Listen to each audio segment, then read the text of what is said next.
The following program is rated CFFA, cartoons for f***ing adults. Hide the kids.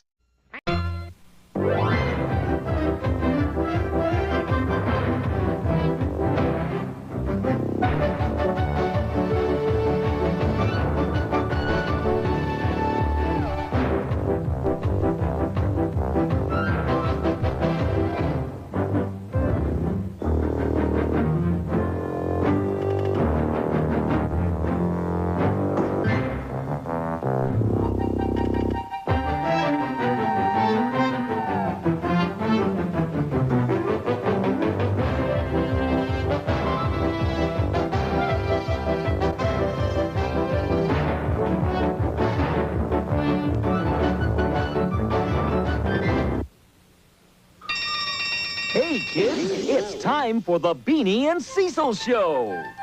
Hey, Cease, that's us. What are we waiting for? Come go sailing with Beanie and the crew. Cecil the Sea Serpent and Uncle Captain too. Dishonest John will never learn that crime was never pays. Cecil the Sea Serpent always saves the day.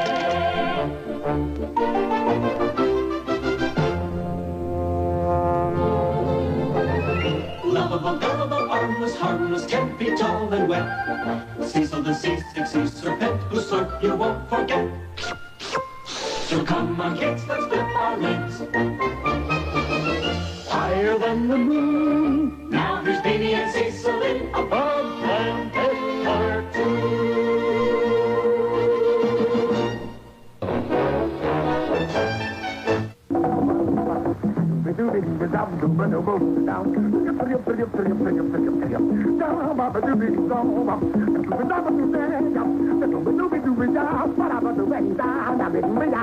What are you painting, Mr. Wildman, sir? Don't bug me, man. Don't bug me.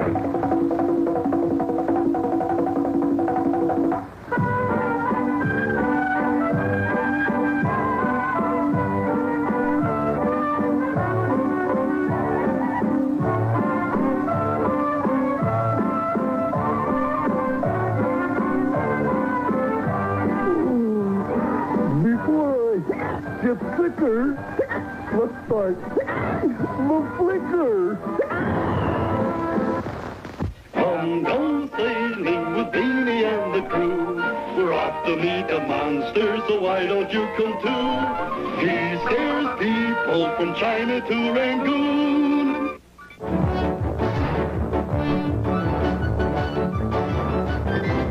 Beanie boy, summon the crew. Aye, aye, Uncle Admiral, sir. Men, I'll give it to you straight from the shoulder, epaulets. Our shipping lanes are being menaced by a monstrous monster, and that's the worst kind. Gracious. In this briefcase, I have top-secret telescopic photos from the files of the FIB, loaned to me by my friend, J. Eager. Now, these Navy stop-action photos show us what we're up against. He eats whole ships like they were anchovies. And he loves seafood, especially fish and chips. He adores ship's kebab, and he likes nothing better than a whole mess of spar ribs. Then he washes it all down with a tanker of oil, and then he tops it off with an after-dinner smokestack. Goodness. Well, then, that's our mission. Find the monstrous monster and destroy it. Right. Okay, men, take your positions. I'll take mine below in my bunk. Golly, Cease, how will we find the monstrous monster? Oh, Cease will track him down.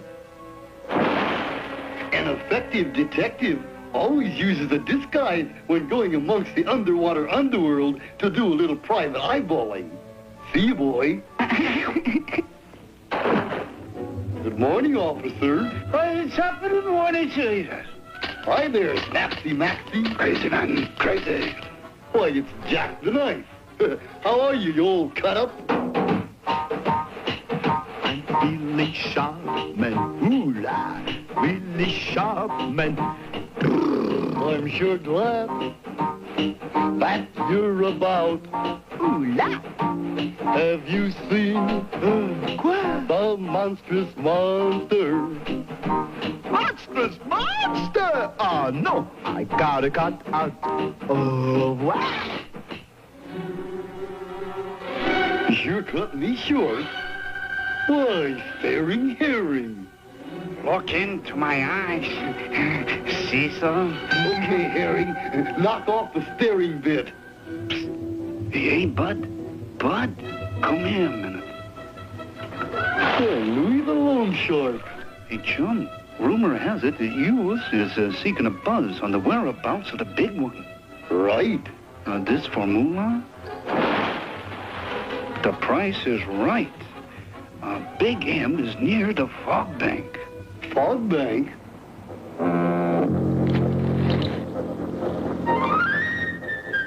A wonderful day out here. My, it's like a supermarket on the ocean. Appetizer, salad, and greens. We put those two together, you know. Then there's entree and nuts. Nuts. Dessert. Dessert. What can I find for dessert?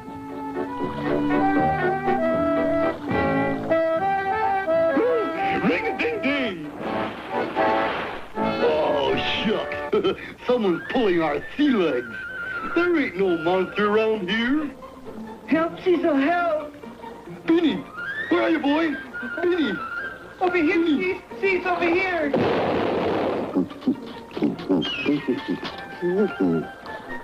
I like it. Help, I'm coming, Beanie boy! Oh, that ain't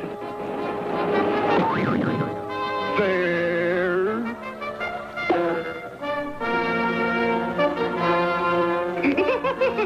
Help, Cecil! He's hurt our body. Hurt Cecil.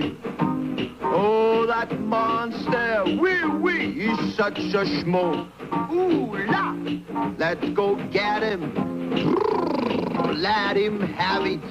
Cha-cha, are we ready? Go, man, go! Oh, my big toe. Oh, my goodness. Oh, my poor aching spine. Look into my eyes. You are now a Mississippi steamboat. I am? Oh, yes. My goodness gracious. Oh, dear me. Yeah. See, boy, you've done it again. Flatterer. And now, here are some of the sea people who made tonight's save possible. Louis the Loan Shark, Snapsy Maxie, Staring Herring, and Jacques the Knife. I know. Bye. We'll return after these messages. Saturday mornings. Whether it's breakfast in bed, springing out of bed, a nice soothing shower, Singing in the shower. Oh, you peeping Tom. or even a relaxing cup of coffee, 1 or 2 lumps. Make it 2. 1, 2. spend your Saturday mornings with me. For little old me. Me TV. It's Saturday, you know.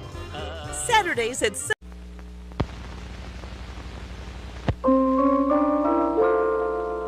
Do you know what makes a little girl happy? Twinkling Jell-O. There's nothing quite like Jell-O. It's a wonderland of delight.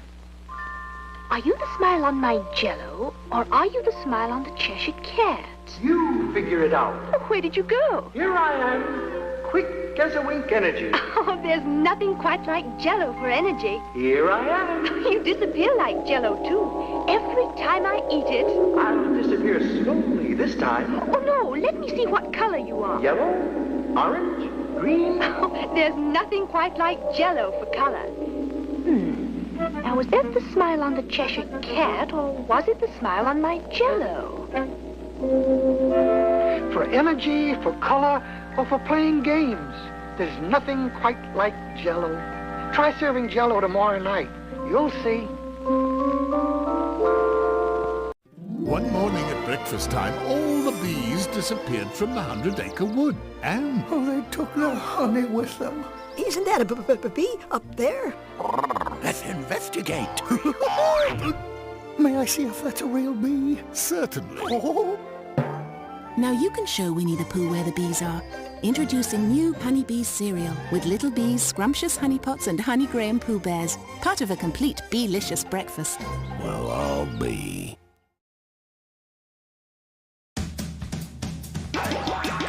Catch Tom and Jerry on the run in these 6 adventures available on DVD and video.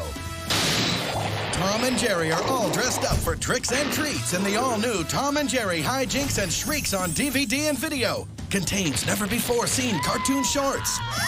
Then join Tom and Jerry on their winter vacation in the all-new Tom and Jerry Pause for a Holiday.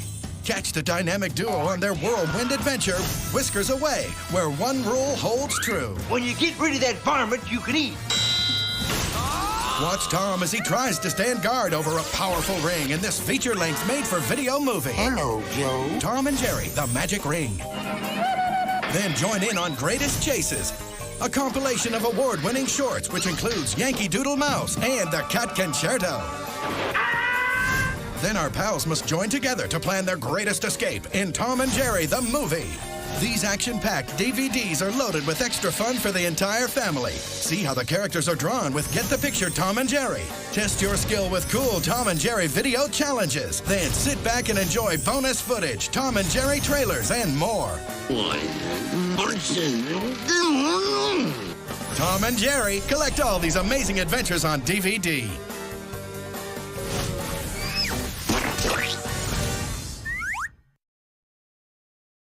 Cartoon Network is pleased to present The Bob Clampett Show, a celebration of the life and career of one of animation's greatest directors. Every Sunday night at 9, see some of Bob's most famous cartoon creations. The Bob Clampett Show, an all-new show, Sunday at 9, only on Cartoon Network. Beanie and Cecil.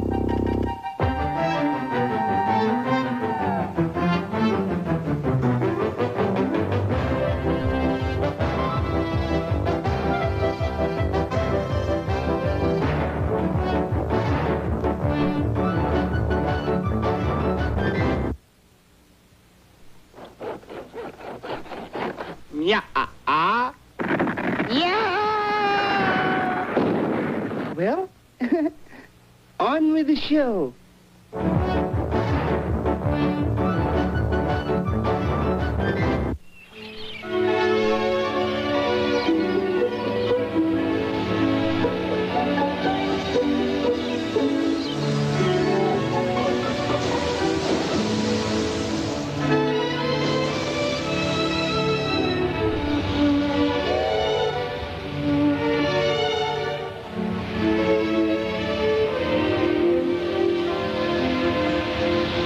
Gonna see Cecilia and tell her how I feel.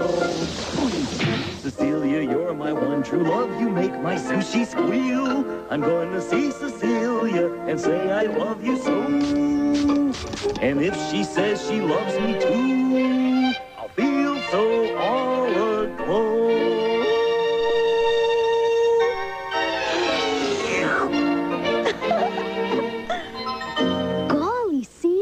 What's it feel like to be in love? Beanie Boy, when I met Cecilia, it was like fireworks going off.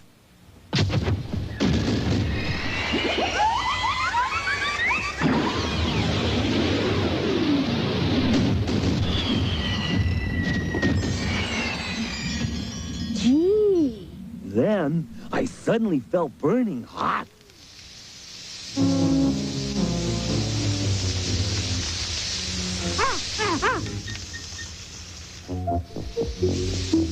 Then I felt freezing cold. And I got all tongue-tied. My heart skipped a beat. Then I got butterflies in my stomach. And then when I tried to talk to her, I was so nervous, I felt like I was coming apart.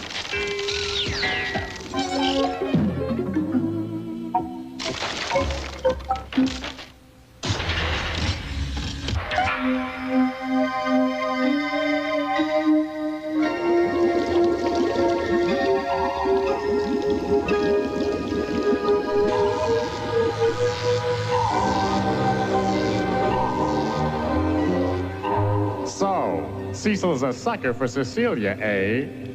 Say that 3 times fast. This is my chance to louse up that lowlife's love life.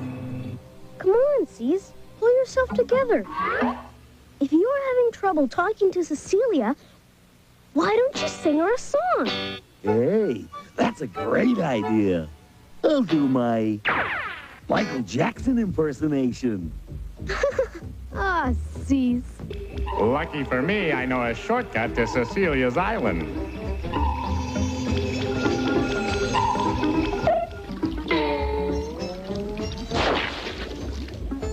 Okay, Shorty, cut.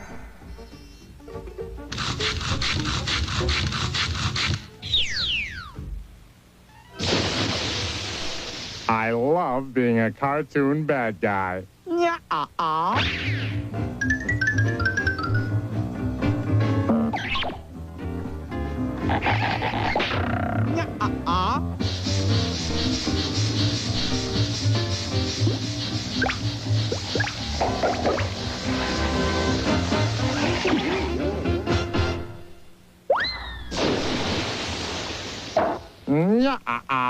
That dippy do-gooder is about to see double.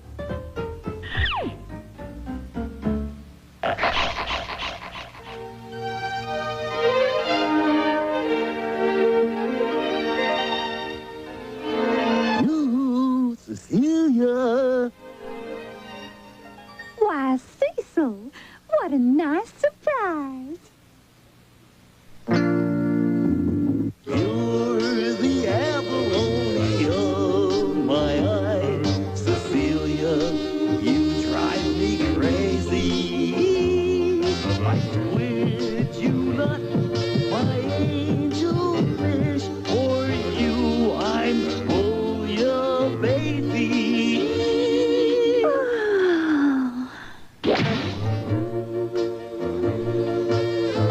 Cecil's singing is giving me a headache. I wish I was hard of hearing.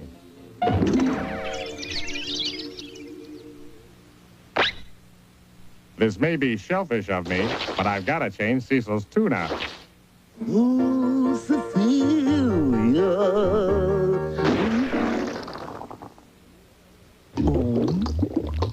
Golly, Cease, maybe you better try a different song.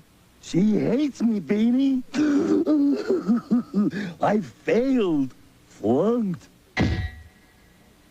Struck out. Choked. Laid an egg.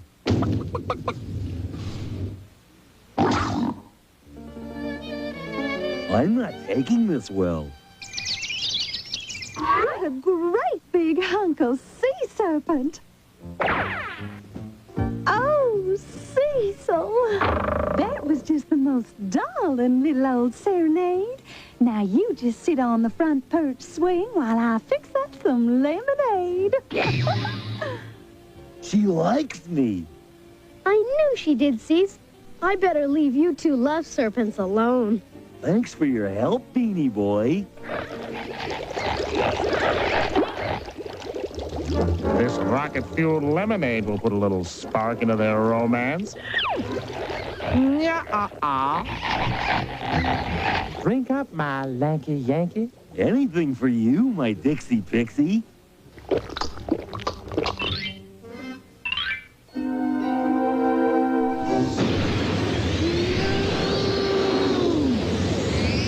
have liftoff. Whoa! Gosh, love is powerful stuff. And so is this next important announcement. We'll return after these messages.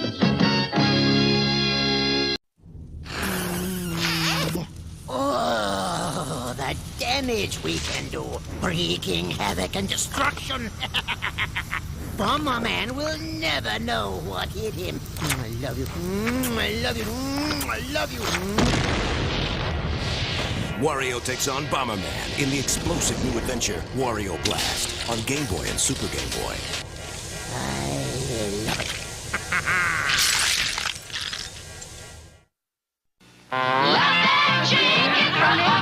Introducing Popeye's all-new comic strip glasses, featuring Popeye, Olive Oil, Sweet Pea, and that old Brutus, too. They're yours to keep when you buy a 69-cent soft drink. You can collect a different glass each week. Stop by Popeye's for all new comic strip glasses. Yours to keep when you buy a 69-cent soft drink.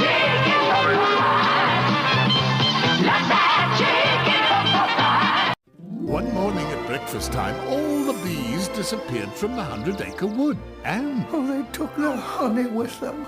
Isn't that a bee up there? Let's investigate. May I see if that's a real bee? Certainly. Oh. Now you can show Winnie the Pooh where the bees are. Introducing new Honey Bee cereal with Little Bees, Scrumptious Honey Pots and Honey Graham Pooh Bears. Part of a complete bee-licious breakfast. Well, I'll be. This month on Turner Classic Movies, we're adding a dash of Disney magic to our programming. It's a cinch. With a pair of clever chipmunks, a delightful dragon. Ooh, you're just flattering me. An adventurous mountaineer. That's what I came to see, friends. The king of the wild frontier. I'm Davy Crockett from Tennessee. And the man behind a most remarkable mouse. Welcome. We want to see Mr. Disney. On Sunday, December 21st, amazing live-action and animation rarities come to life. As we venture from the drawing boards to the back lots for an evening of treasures from the Disney Vault. You can roll whenever it's ready. Disney expert Leonard Maltin joins Ben Mankiewicz to set the magic in motion by introducing a collection of shorts, feature films, documentaries, and made-for-television specials that stir the imagination while showcasing a behind-the-scenes look at Walt Disney's celebrated studio. A place of hopes and dreams, facts and fancy, all in one. Prepare to get animated. December 21st, starting at 8 p.m. on Turner Classic Movies.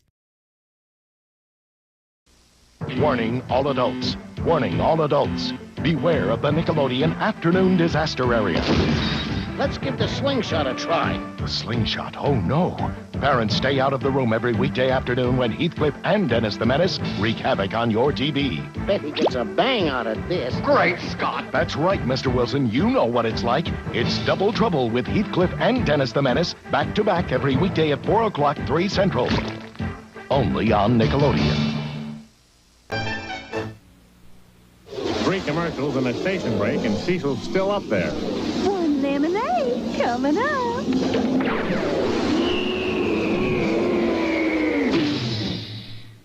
Oh, please, no more lemonade. But I made it specially for you. Are you gonna hurt my feelings?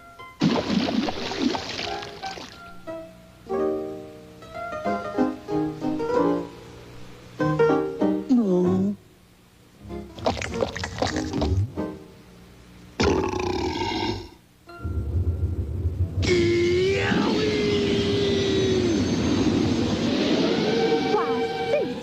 You should be ashamed of your table manners.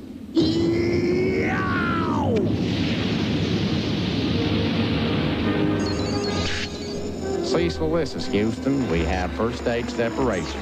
You're cleared for post-orbital flight. Over and have a good one.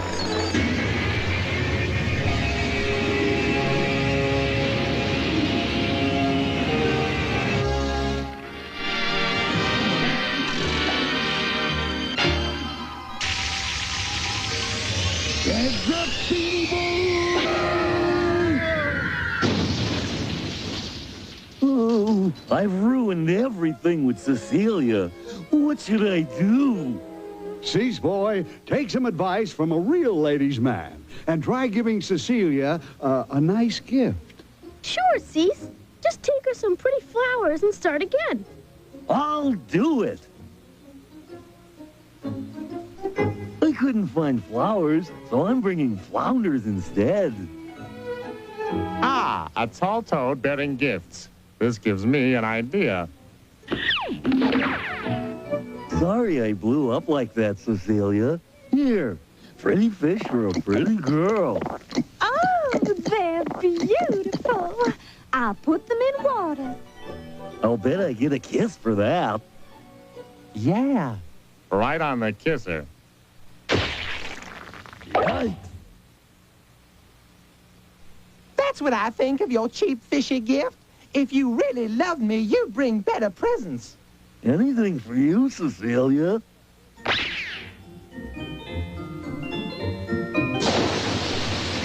Love's not only blind, it's stupid.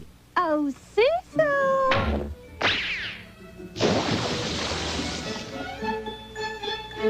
Here, Cecilia. Now do you like me? Why, of all the nerve, trying to buy your way into my heart.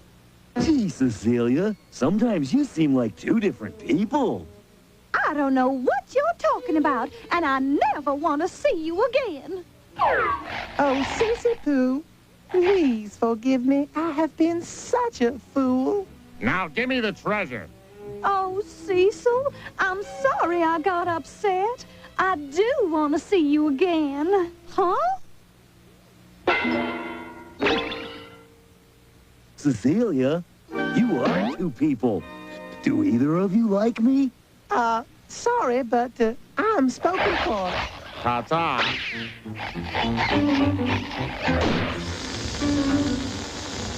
Pop goes the weasel. DJ, you dirty gal! I mean guy. Excuse me, Cecilia, sweetie, but right now's where I chase the bad guy and give him what for. Save a piece for me.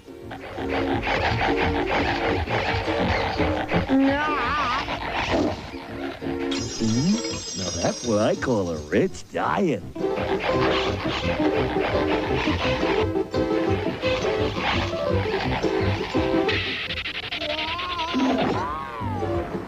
Hold it right there, you wall-to-wall carpetbagger.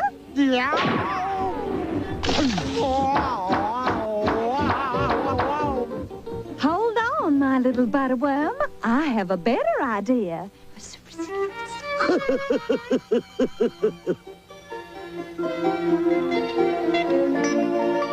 True love conquers all, and love is all you need. What I need are earplugs, 'cause they sing so badly.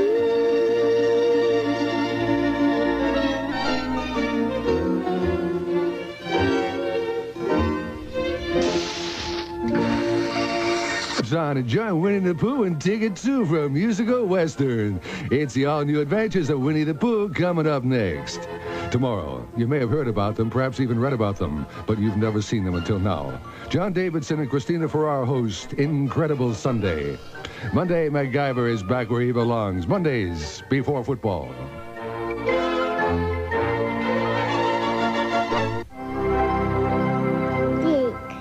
Cartoons for f***ing adults. Hi, the kids.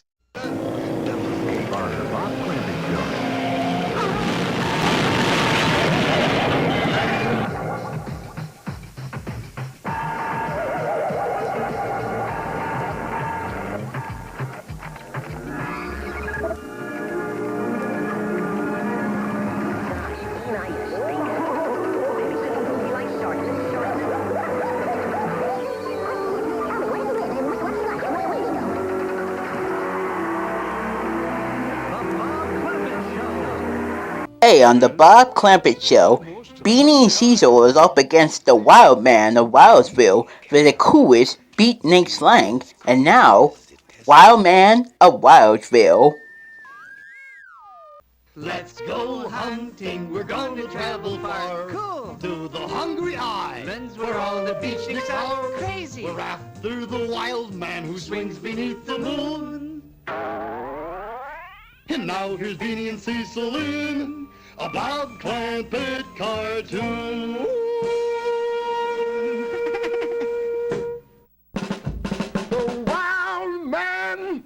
Wildsville.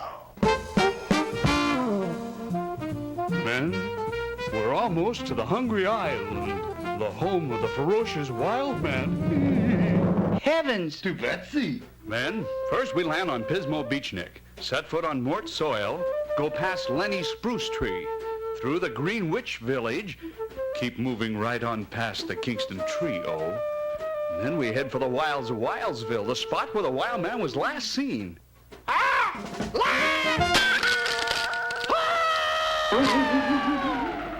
Men, we've hit our destination. All ashore. Lead on, oh Buana Captain. Okay, Safari, mush. We're after the wild man who swings beneath the moon. Hey, look, Cease. There's hollow wood and vine. Hollow wood and vine. Yeah, vine. What I've heard, it's a clinging type vine. Clinging vine?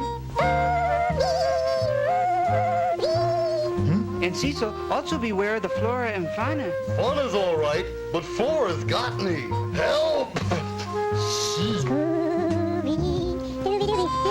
But miss, I got a she-serpent back in the States. Don't maul me, I'll maul you. Safari so goody. What in the heck is that? It's a Mad Pad Dad? Pardon me, sir. Are you really the wild man? Man, I'm the wildest. Like Robert Gigi Go Man Von Go. That's a pretty picture, but can you paint faces? Ooh-wee, can I? Dig this crazy test pattern. This Jack Horner sat in the corner, waiting to be analyzed. There goes a real wild man. Real wild man? What the heck? I'm supposed to catch the wild man. Yoo-hoo, Mr. Wildman. Yoo-hoo. Don't bug me, man. Don't bug me. Oh, you're supposed to let me capture you. Man, like how square can you get? You come down here before I count to 10. 1. Smashed. Hey, man, call me a cat. So you're a cat. Oh, man, no, it's wheels. Like Jaguar, man. Hey, that's a real crazy cat. Dig me later, double gator. Man, it's like Birdland, Dad. I'm a real swanger. What's the matter, you crazy or something? The craziest. Like Oscar Wilde, man. Ooh-wee. I diddle, the cap and the fiddle, the cow jump over the moon, dig that crazy milkshake.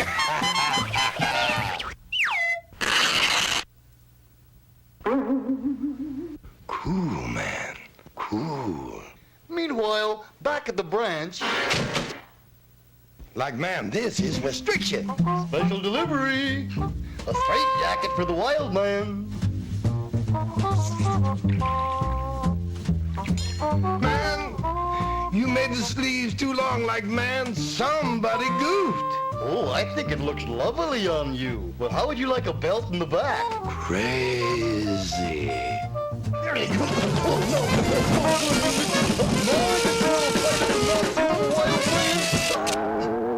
Damn. What's up, Pops? Don't bugs me, man. Don't bugs me. Man, I'm so hip, I won't even eat a square meal. Hey, Cease, is that you? Oh no, Flora's got me again.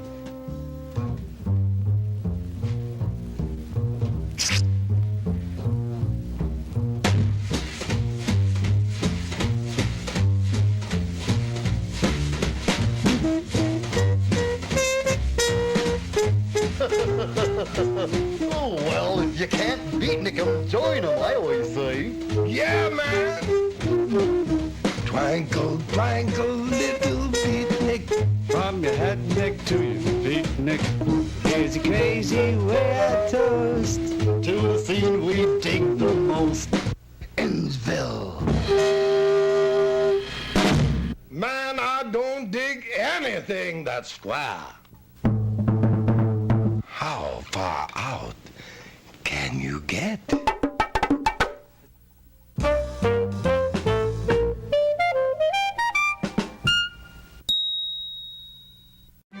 Yogi is a bear. When it comes to hibernating, nobody does it better. He also loves swiping picnic baskets. Yogi! But when it comes to mortgages, he's less confident. Here, Yogi. Thank you, Boo-Boo. Fortunately, there's Rocket Mortgage by Quicken Loans. It's simple, so he can understand the details and get approved in as few as 8 minutes. Apply simply, understand fully, mortgage confidently. Rocket Mortgage by Quicken Loans. Toon Disney is the place for the wild world of raw tunage. You're asking me to be on a television show called what? A world where Disney Toons Hello, everyone. drop in on new friends. Love you, mean it. Raw tunage is out of this world. It's outrageous. And it's out of control. Don't you just love the freedom of the cartoon world? It's raw tunage, a tonnage of tunes. Weekend mornings at 8, 7 Central on Toon Disney. With this camera, I shoot pictures of people who don't drink Wilkins coffee. I'm ready. Shoot. Anybody else? Welcome to Boomerang. Take a look around. What's up, John? And you'll see it's the perfect place for kids and parents to watch their favorite cartoons. And the only place to watch Scooby-Doo. Look at that. Looney Tunes.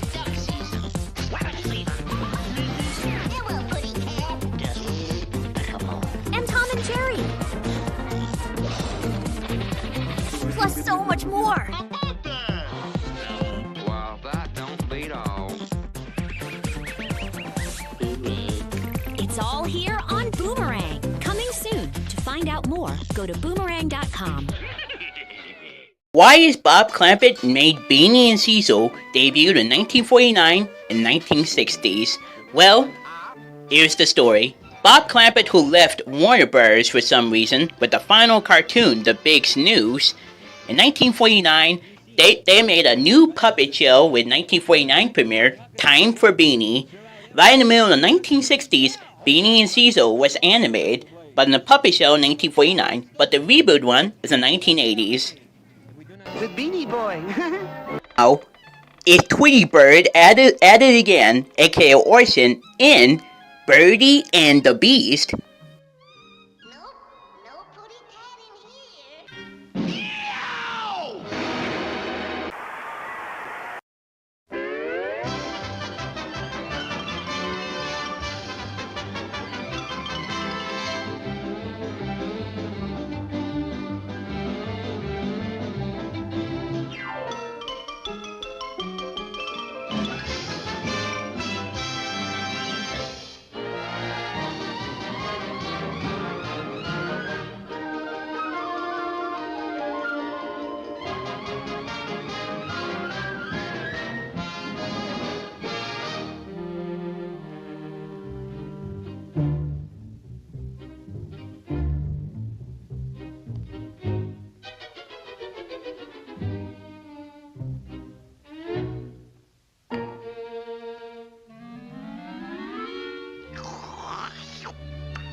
Did you wool something, Pooty Tat?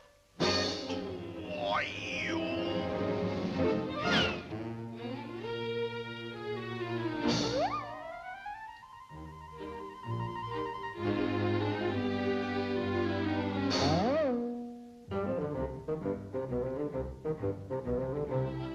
Gee whiz, Pooty Tat. I didn't know you could fly. You didn't know I could fly, huh?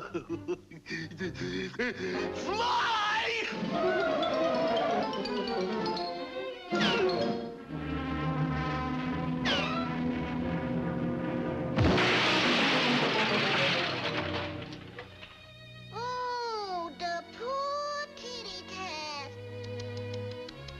He fall down, go boom!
This shouldn't even happen to a dog.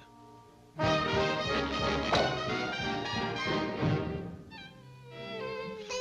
I wonder where that Pooty Tat went to. Where has my Pooty Tat gone? Where can he be?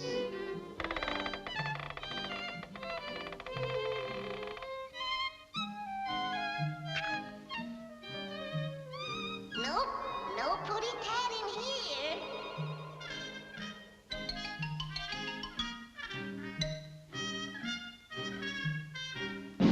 Help!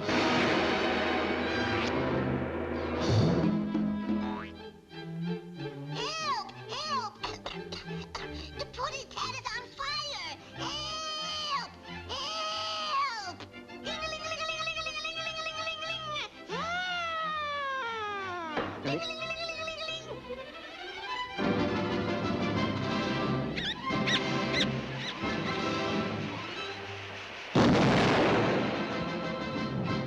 Oh, the poor Pooty Tat got hot as a firecracker.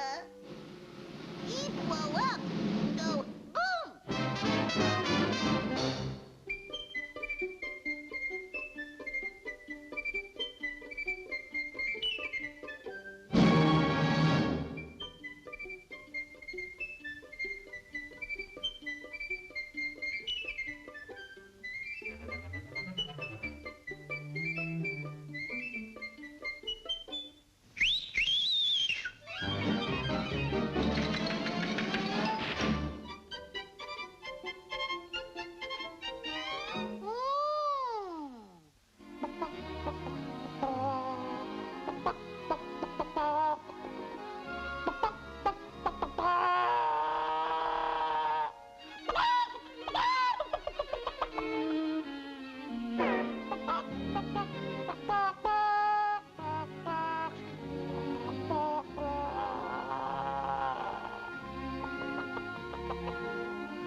Oh, you mashed my witty metatarsal!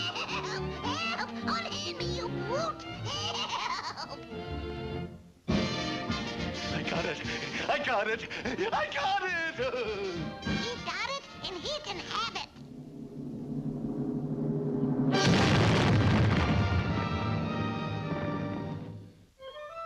You know, I bet we'd have more putty tats that way.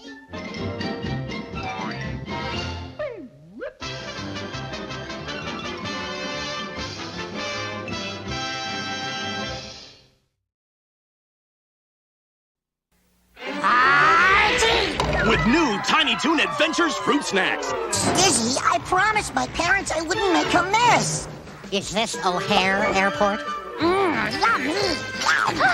Football! I could eat you all up! These really fit the bill. Those went fast! Hello? Mom? You're coming home? Get back!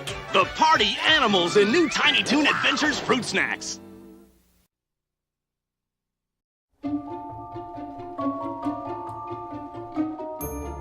Is there something missing in your life? Do you need to get out more? Then stop what you're doing and come to the happiest place on earth. This is a theme park like no other.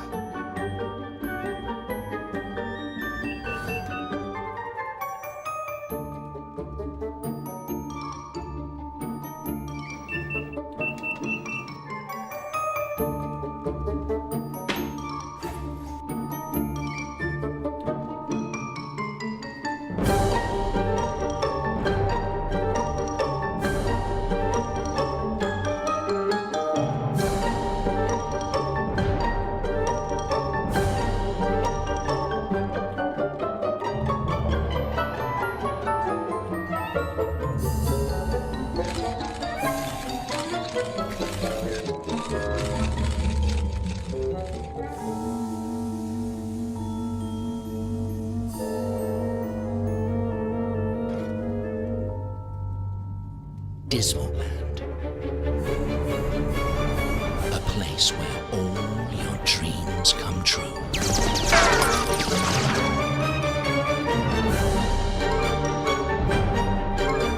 So,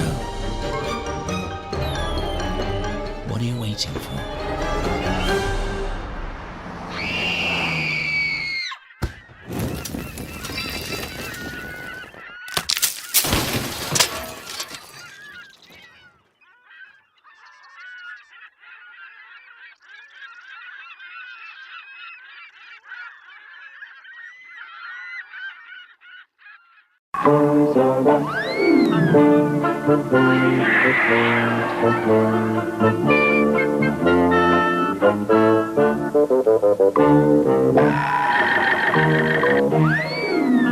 Toys R Us has the Big Bird Halloween costume and the Yoda Halloween costume for trick-or-treating.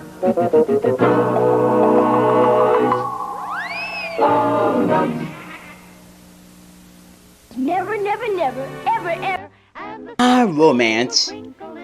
Not like Tex Avery, but Bob Clampett did. It's a horse found in love with another horse. With the 1940s Bob Clampett cartoon make a Charlie Horse debut cartoon in It's a Grand Old Nag.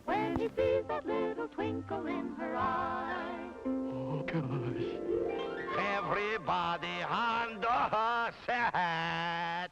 Hey!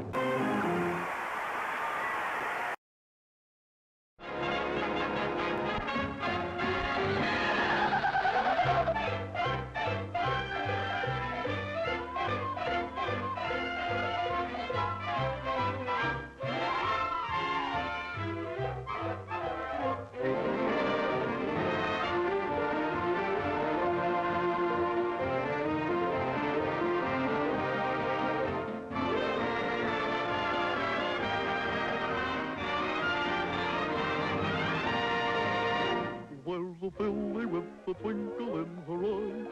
Oh, and the smile upon her face, as sweet as pie.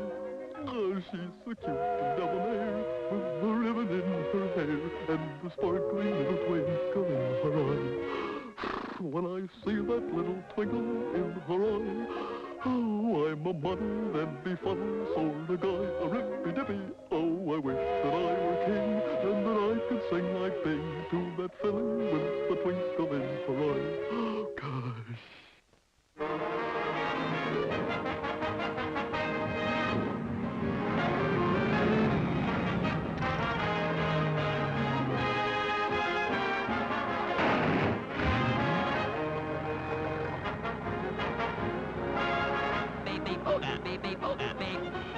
So cute and debonair with the ribbon in her hair and My shorts, she's sanded.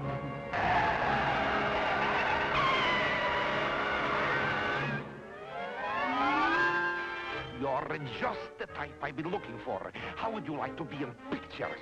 Oh, I'll bet you tell that to all the horses. No, I'd rather not. No, I'd rather not. No.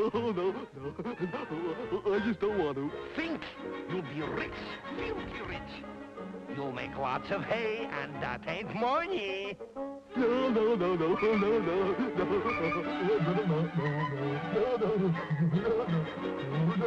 And in addition, you'll get to play opposite Hedy Lamarr. Hedy Lamarr?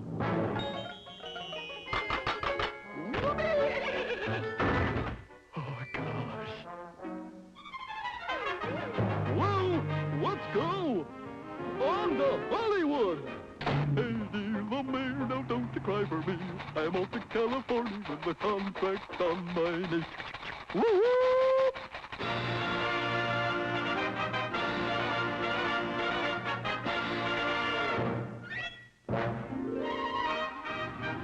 Good morning, Mr. Retake.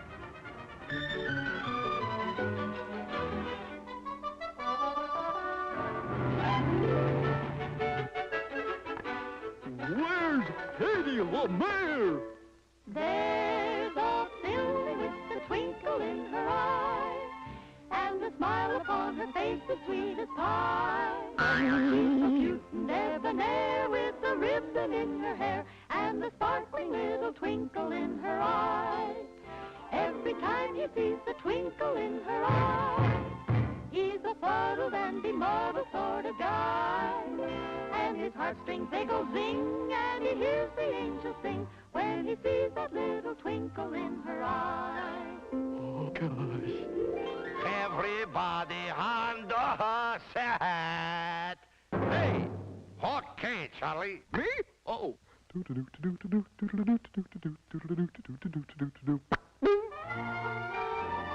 What's what Harry Gopher got that I ain't got? But sure wish I had. Well, let her rip. No, not yet. Здравствуйте, товарищи. Как здравствуйте, товарищи? Как понимаете? Понимаете просто.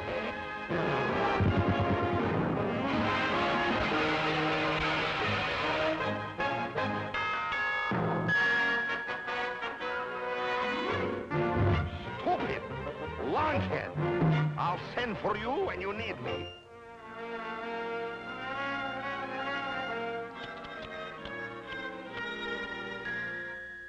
Okay, everybody, ready for the big leap for life scene. Are you ready, Mr. Van Snoot? Ready? Okie dokie. Action. Camera. Cut.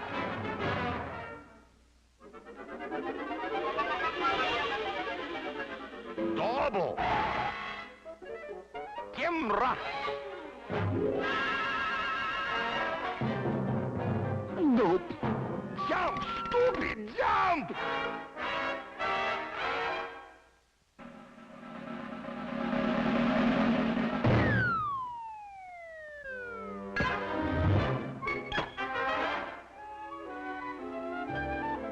Oh, gosh.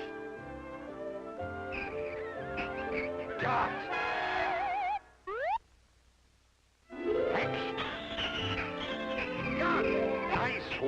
on, Snoot.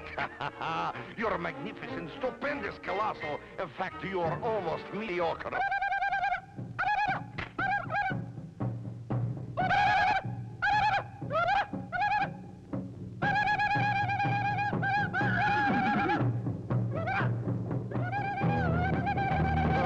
He got. Double. Camera.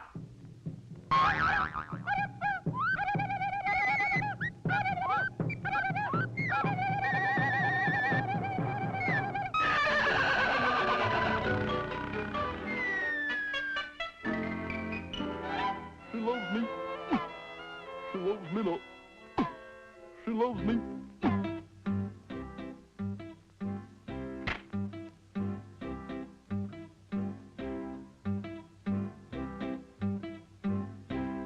She loves me not.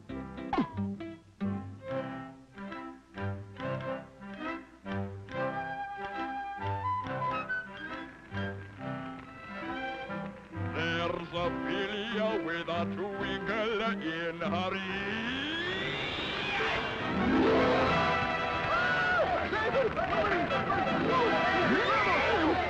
Save her, quick! Someone do something quick! Save her! She's got yet another year to go on a contract.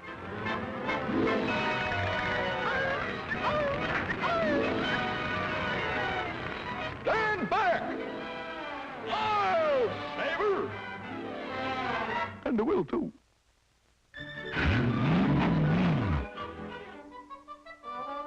And the dead too. Gosh. Now the filly with a twinkle in her eye, she has gone and got herself a real good guy. They'll be happy, we're quite sure, for here comes a million more. Little fillies with a twinkle in their eye. Yikes! Cut it out, will you, fellas? Cut it out.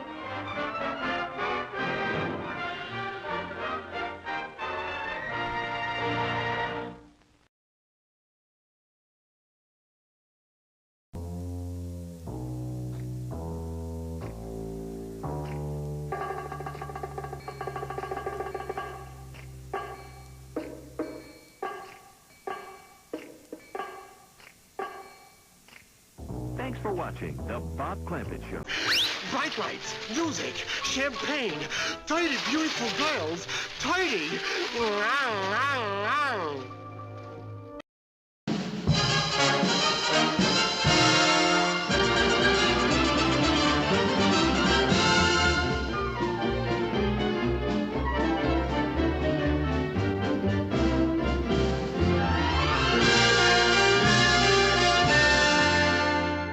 Get a load of this, folks. In 30 seconds of a Bob Clampett cartoon, there are more ideas, original drawings, sound ideas, than in 20 of anybody else's cartoons. They're amazing. He was the man who put the word loony in Looney Tunes, in my opinion. He had so much to do with setting the style that we recognize today as the unique Warner style of cartooning. You're an observer, and the cartoon's on the screen, and there's this space between them. And you sit back and you watch it, and you laugh at the jokes and whatever. Clampett's cartoons would grab me and yank me into the story with him. You couldn't mistake a Clampett cartoon for anyone else's.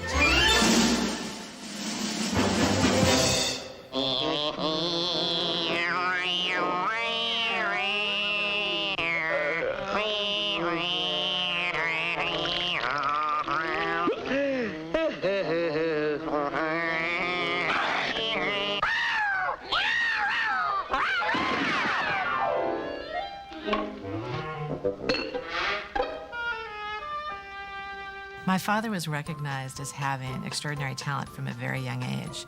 When I've seen drawings that he had done at the ages of 4 and 5, They were just unbelievable. So he had recognized and known from the earliest days that he wanted to do art, but he especially loved cartooning. And at that point, of course, he was more familiar with comic strips. Through the LA Times, they had awarded him a contract that when he was done with school, he was going to come be a comic strip artist there.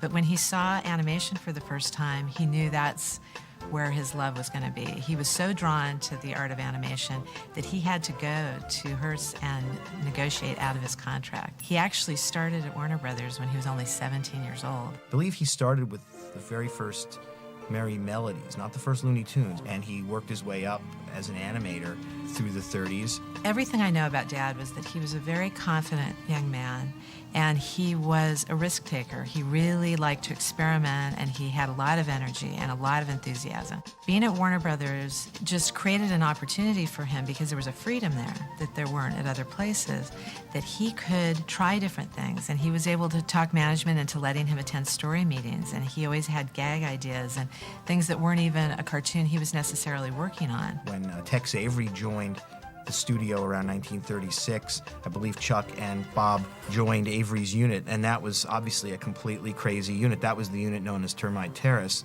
and they really all together created the language of what was going to become the Warner Brothers cartoon, the crazy, zany, anti-Disney cartoon that they were perfecting.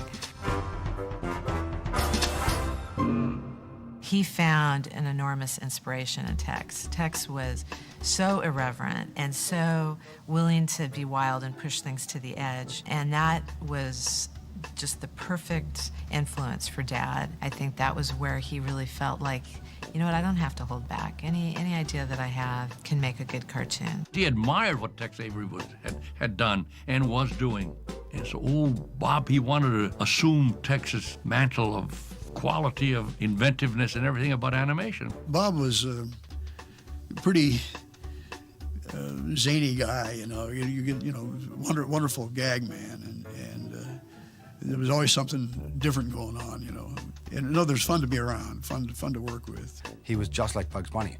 He was always cracking jokes at somebody's expense, and everybody in the room knew the joke except the person that he was cracking the joke about. And it was always good-natured. He wasn't mean about it or anything like that. He was a crazy guy, and he was a lot of fun.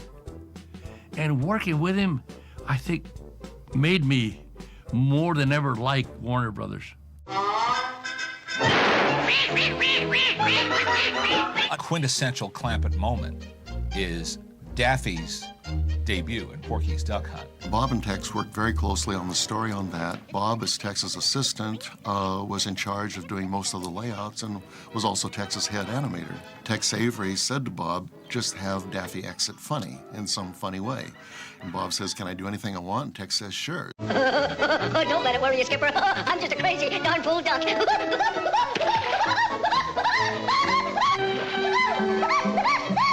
He has Daffy Duck just go crazy and bounce up and down on his head and whoop and holler. And that was a level of wackiness that few moviegoers had ever seen in the late 30s. That kind of looniness was startling, I'm sure. And that's when Bob Clampett was promoted into the director chair.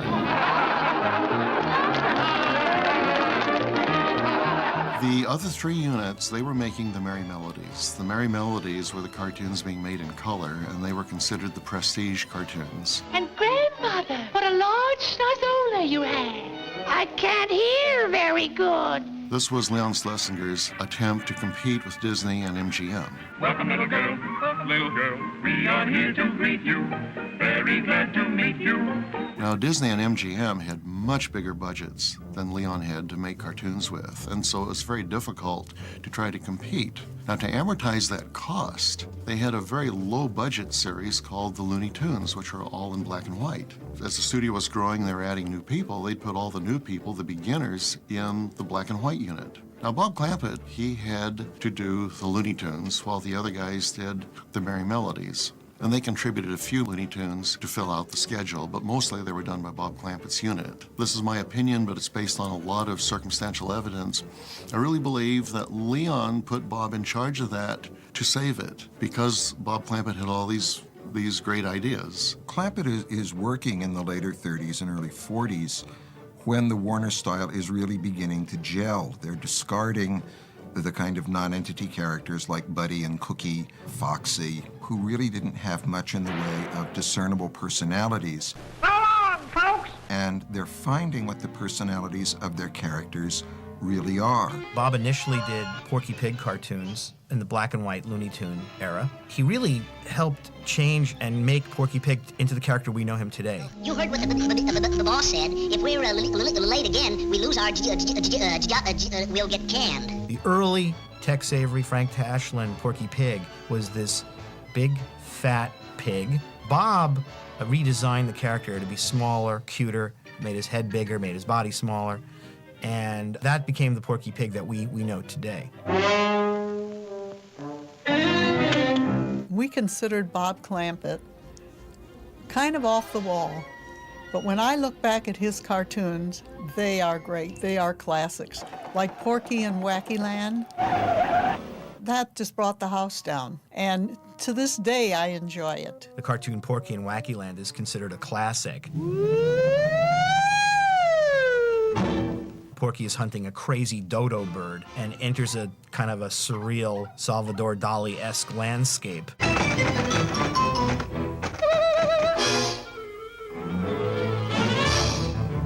I don't know that the people who worked on that cartoon were students of surrealism, but this particular cartoon just went farther out than anyone had ever attempted to go before. Oh, but boy, I got the last of the dodos. Yes, I'm really the last of the dodos. Ain't I, fellas? In 1941, Tex Avery left the Schlesinger studio to go to MGM. So at this point, Bob Clampett is given Tex Avery's unit. He now has a Merry Melodies unit. Wow! And from the Hepcat on, the Clampett cartoons continue to get even more wild as Bob keeps experimenting with different techniques and keeps building on what he's learning. Clampett was so popular in the theaters that Leon Schlesinger told the other guys, you gotta be like Clampett. More gags, more action, make people love these characters. Come on there, you rat!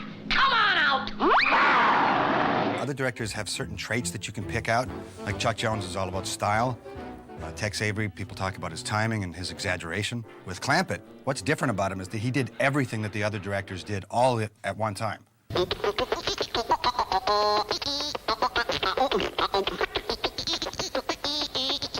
Like Tex Avery, he knew he was making films and they were cartoons, and in cartoons you can do anything. His characters are, the word that keep coming to mind are things like flexible and plastic. Because even though by the early 40s the characters are becoming more solid in their anatomy and more certain in their structure, Clampett's are still rubberier, and there's a physicality to his animation that I think carries through into some of the wilder moments in other films done by other directors while he was there or even after he left. The characters are placed in crazy situations. Their reactions are completely wild. The word that really comes to mind is energy. Energy is the thing above all that separates his cartoons, and a kind of comic anarchy in that energetic presentation that was unique to him and his cartoons.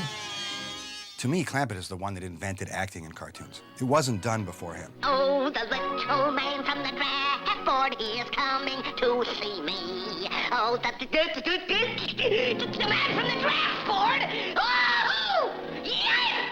Clampett's characters act like humans. They're very exaggerated. Yes, me. It has to be me. Poor me. But it's never just generic happy, it's never just generic sad. It's always a very specific expression. So you watch Daffy Duck in his cartoons. He doesn't have a model sheet of Daffy's 3 expressions. Nowadays, when you make a cartoon, here's Homer's happy expression, here's his sad expression, here's his dumbfounded expression. And that's it. Never varies. Humans aren't like that, though. Each human has a range of expressions, a lot bigger than 3 or 4 expressions. Watch the Clampett characters. When they go from one expression to another, on the way from one expression to another, they have strange faces and things that move from one to the next. And that's the way real people are. It's something about the thought process is changing from one mood to the next. And you see that all over the Clampett cartoons, especially in the Rod Scribner scenes and the Manny Gold scenes. Freeze frame them, and they don't smoothly go from one pose into the next one. They're not in between. Things happen along the way that enrich what's going on. And that's not a thing that I think that the audience can see, but you can feel it. The individual drawings that you don't see, because they only last 1/24th of a second, they are fantastic. 5 seconds of it, and you'll see more expressions than in your 10 years of the rest of Warner Brothers cartoons. It's unbelievable.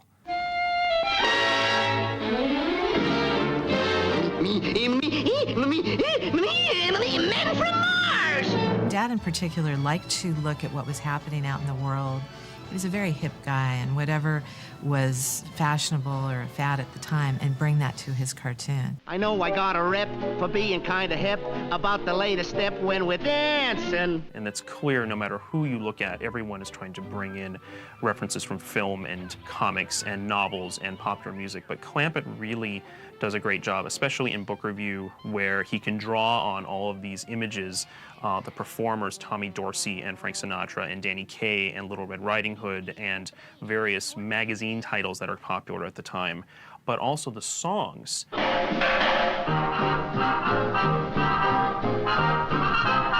His cartoons are just overflowing with music, and that's one way that he really brings in a lot of contemporary references. A lot of animators have one influence. It's Disney.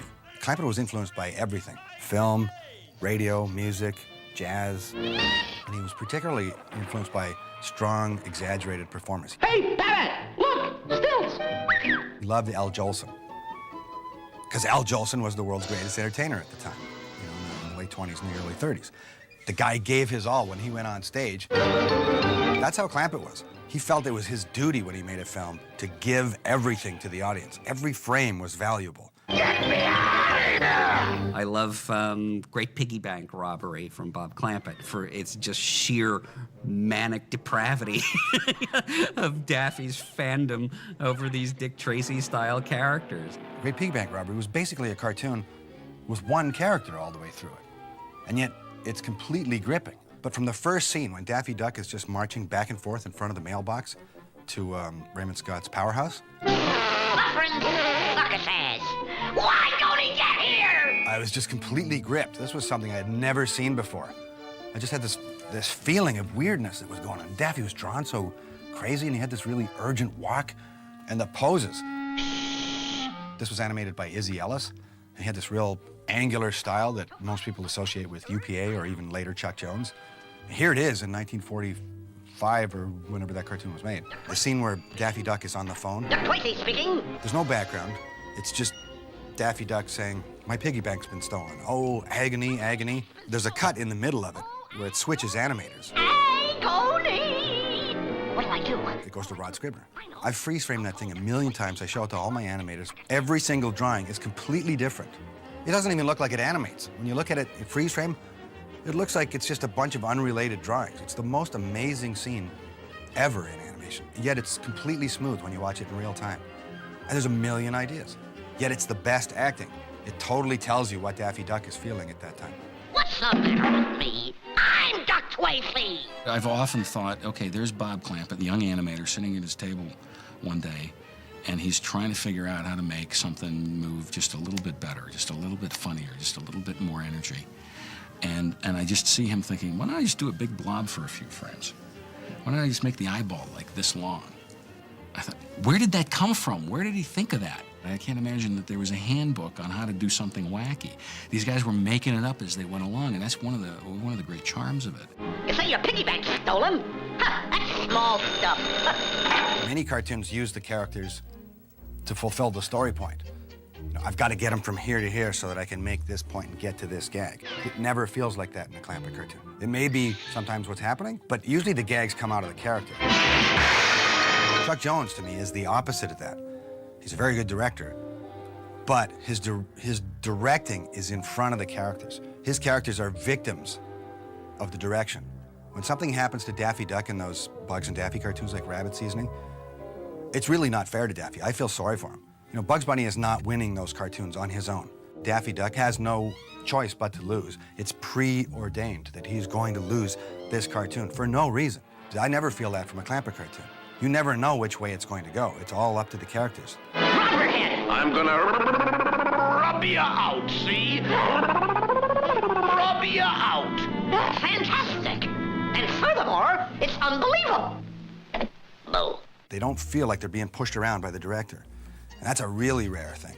I mean, his characters just seem alive. He really didn't play by all the rules. There are Bugs Bunny cartoons where Bugs Bunny is the fall guy, the guy getting, you know, the treatment usually reserved for Elmer Fudd.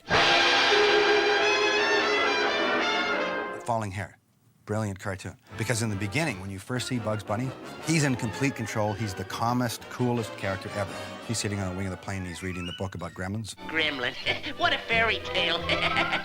And then when he finds out that the gremlin wins against him, he starts to lose control.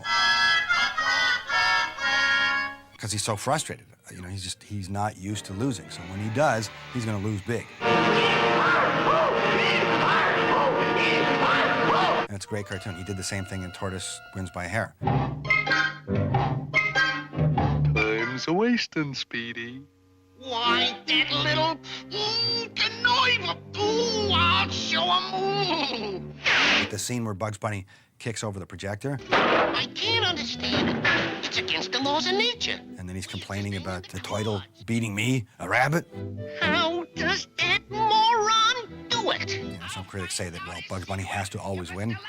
Well, nobody always wins in real life. Why does he always have to win? I think that's crazy. Clampett's Bugs is much wilder and much screwier than Chuck Jones's Bugs, who's much more refined, genteel sort of rabbit. He'll do more devious things than I think other people's Bugs would, is when he invades Elmer's dream to get him to re-sign with Warner's. The rabbits are coming, hooray, hooray. The rabbits are coming, hooray. Dressing Elmer up in a wig and long green gown and high-heeled shoes is not something that Chuck Jones or Friz Freleng or even Tex Avery would have done to Elmer. But in Clampett's particular universe, where pretty much anything can happen, it fits.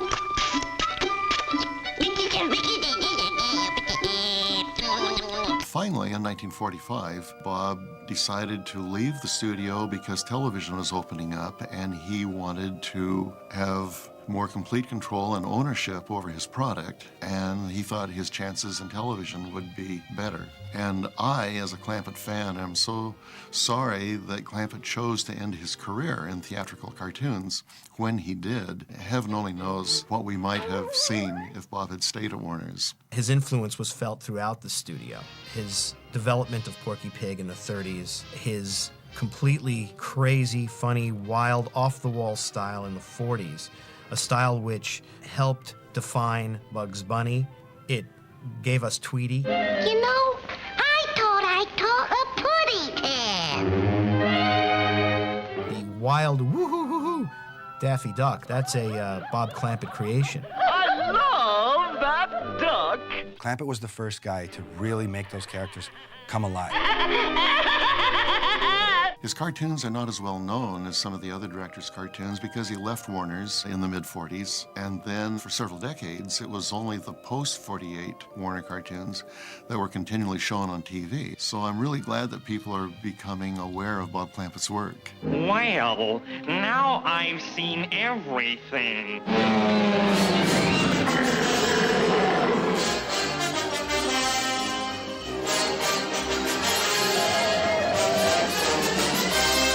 Hunt that Roth and on a real rock. And so forth. Hunt that Roth and on a real rock. And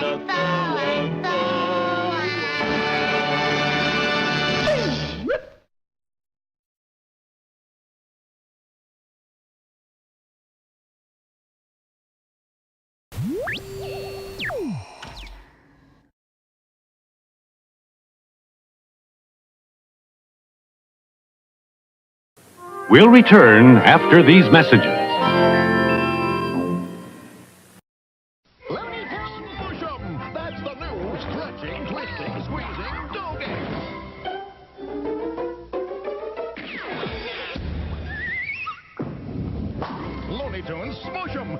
only game where you can, and again, and still come in first when you scratch to win. I win! Looney Tunes Smush 'em game from Tyco.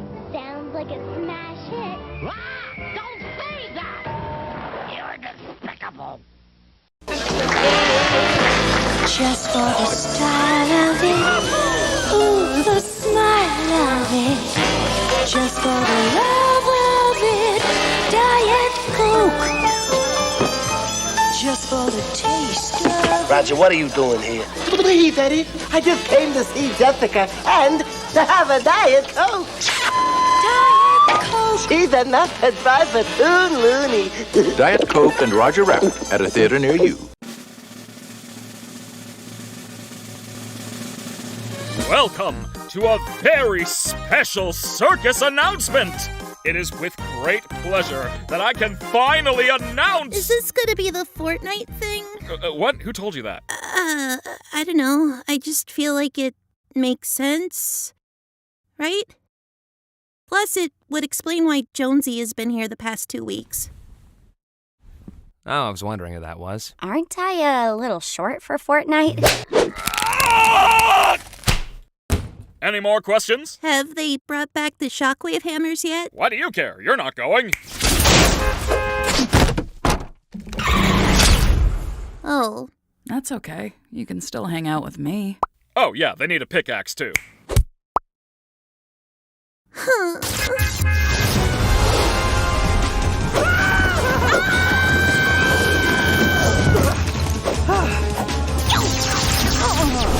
the f*** is that?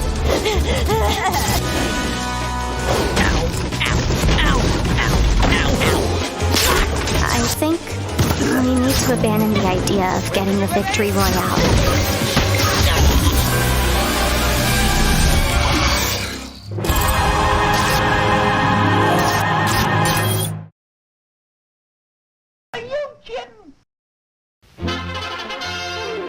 Would you like to swing on a star, carry moonbeams home in a jar, and be better off than you are? Or would you rather be a mule? A mule is an animal with long, funny ears. He kicks up at anything he hears. For years, they've been living in the vaults of Warner Brothers. Now they're escaping the loony bin and heading straight for you.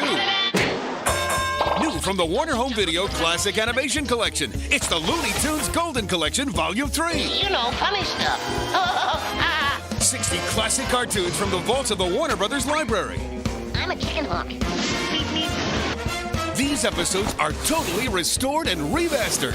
Isn't the modern science wonderful? And now available for the first time on DVD. With a totally loony collection of wacky special features, including an introduction by Whoopi Goldberg, commentaries with cartoon experts, documentaries, and more. The same loony cartoons you loved as a kid are now better than ever, and you can make them yours. Watch out, Doc. And help future generations know the pleasures of a good hard punch in the face. The Looney Tunes Golden Collection Volume 3. Look for this 4-disc collection now and get a collectible animation cell inside each DVD while supplies last. We're also available for picnics, large meetings, children's parties. And be sure to look for Looney Tunes Golden Collections Volumes 1 and 2.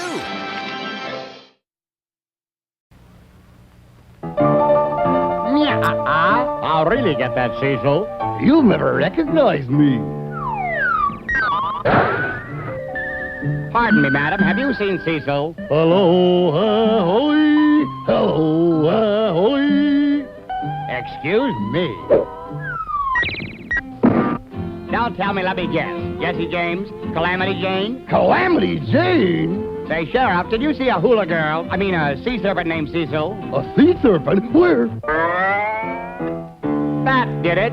I sure love fooling old DJ with my disguises. You can have the same fun with Mattel's new Cecil Disguise Kit. Here he is as Super Cecil. And a cannibal. Now he's a lion.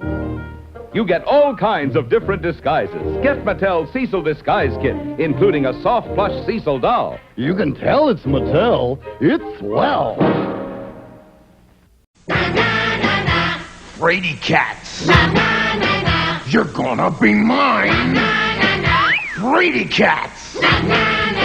You're gonna go flying. It's Frady Cats. Move your cats along the fence, but watch out for that doggone bulldog. If he gives them a bop, your cats will bop. What's the matter, Fido? Got a headache? Frady Cat. You're gonna go flying. I win. What a bonehead. Frady Cats. You wanted him. Everybody knows who I am. We got him. Quick Draw McGraw is coming to MeTV Tunes. I am? Weekdays at 5:30, 4:30 Central, beginning Monday, September 21st. On MeTV Tunes. 2 unforgettable cartoon characters. You don't say. On 2 fantastic DVD collections. You don't say. For the first time ever. These DVD collections will have you stunned, too, with the best of Magilla Gorilla and Hong Kong Phooey. Who wouldn't want a 10-ton dancing gorilla?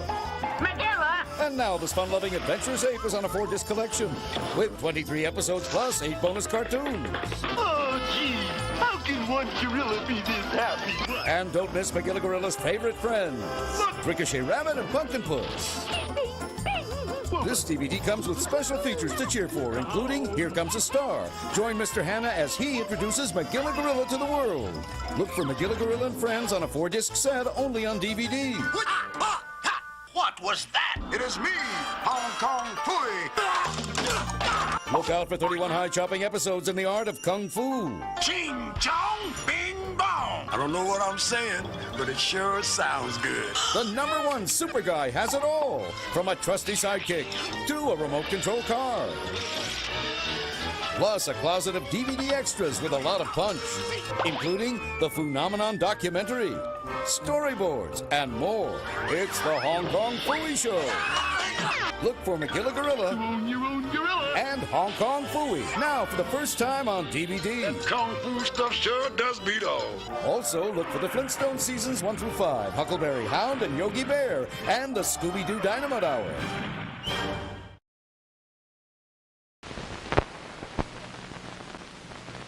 Charlie's Place. You could use an electric sign. Charlie, set up the Stag Beer. Oh, business is off to nothing. No jukebox, no service. Charlie, let's make it lively here with some Stag. Shh, shh. Leaky radiators. Oh, they'll ruin business every time. Put down that menu, sir, and join me in a refreshing Stag Beer. Oh, there's nothing like Stag Brew to refresh you through and through. Charlie, you better get out here with some more Stag, or you'll... Shh, quiet, please. Oh, don't whisper, gal. Speak up. Where's the Stag? Stag may be found under wildlife. Oh, yay. Oh, that is a corker. Go ahead, sir. Drink up. And the next time you look for complete refreshment, look for Stag Beer. Yeah. Little Corky is sure busy. He's counting numbers. 1, 2, 3, 4. That's all he can think about, especially The #1 candy, Bonomo's Turkish Taffy. the best tasting candy ever. Just ask Corky. It's 2 times better than any other candy. And what fun to eat quick has. 1, 2, 3. It makes lots of bite-sized pieces. Just smack it and crack it. There's enough Turkish taffy for you and all your friends. What's that, Corky? There are 4 Turkish Taffy flavors. Vanilla, chocolate, strawberry, and banana. Imagine, only 5 cents anywhere for a big all-day bar. And if Mom's shopping, ask her to get The super assorted 6-pack. B-O-N-O-M-O, Bonomo's, O-O-O, it's Bonomo's. Candy. It's the Smart Talk with Raisin Show in Pulling a Malad Out of the Hat, starring Raisin. She's hot, baby, real hot, just the way she likes it. And her brother, Malcolm, the malcontent. Yeah, right. Also starring Raisin's orphan dog, Hamilton. Hey, baby, wanna go out?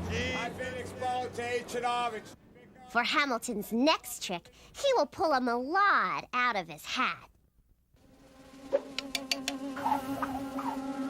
Yeah, right. Watch him pull out squat.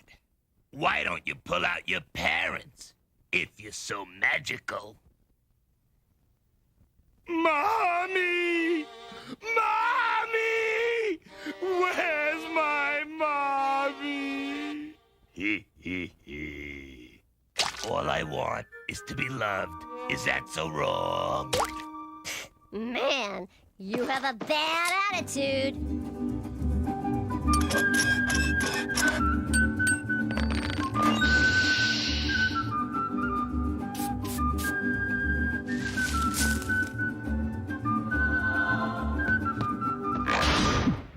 Now, don't you feel like doing good things? Yeah, right. Why don't you give it up, man? You're no magician. Why don't you make yourself disappear? Now that would be a magic trick. You're gonna give Hamilton low self-esteem if you continue to abuse him! Shut your face! Or there's gonna be a little violence. I killed a guy for looking at me the way you are now. Your dog's a loser, big sister. I bet his pop took one look at him and said, "You dog, you. You dirty little dog, you. You ain't no son of mine." Yeah? And you're a loser for hanging out with him. I bet your producers take your show from you. Hello? What are you looking at? They took my show from me!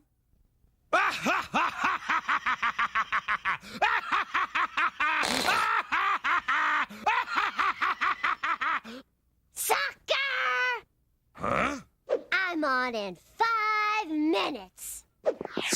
I would like to take a moment to show why my brother Malcolm should be in therapy. This is a home movie of Malcolm as a baby. The man tossing Malcolm in the air is our grandfather, Trojan John. He always liked it rough, and that's how he treated us. Nice and rough.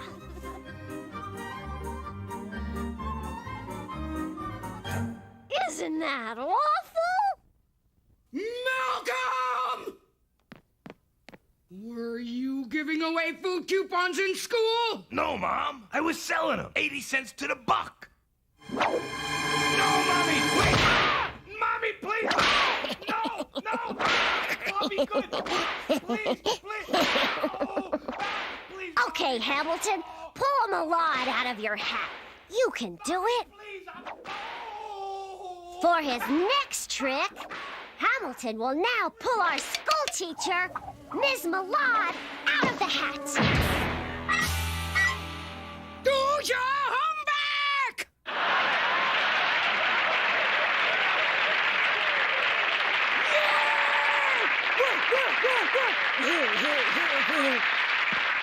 Did it hurt? Nah, I always carry protection. Psst. Next time, try not to be so selfish. I can't dance, baby, but I sure can act. It's showtime. Okay, Scotty, beam me up.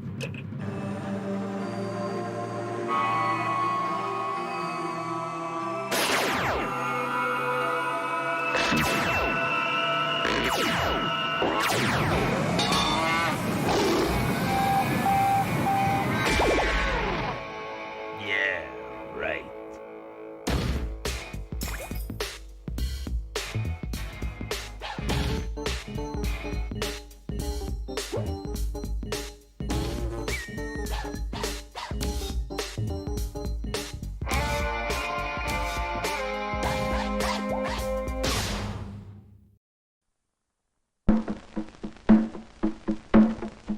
Pow wow, the Indian boy loved all the animals and the woods. Pow wow, the Indian boy loved all the animals and the woods. Pow wow was the friend of all the animals in the woods. If there was any trouble, he would help them if he could. If Pow wow couldn't help them, he would go to the medicine man, and he would tell them stories just how it all began. All began, all began. There are days in Wahoo Valley when a fellow just doesn't have a thing in the world to do. That's when a dog comes in handy. You can always throw a stick for him to fetch.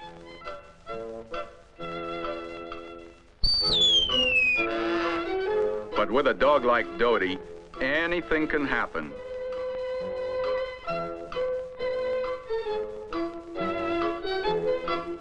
So you have to explain patiently what you want. And try it again. Pete Possum catching for Dodie.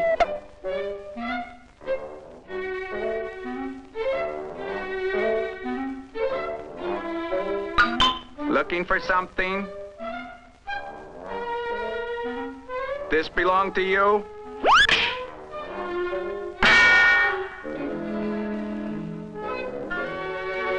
Here, take back your pooch.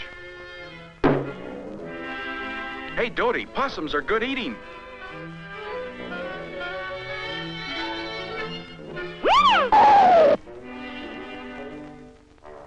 He's in here. I caught him already. I caught him already. Pow wow sends Dodie to the other end of the log.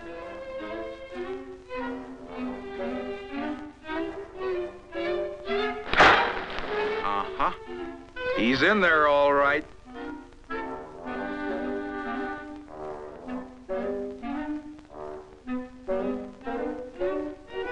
Now we'll soon have him in the bag.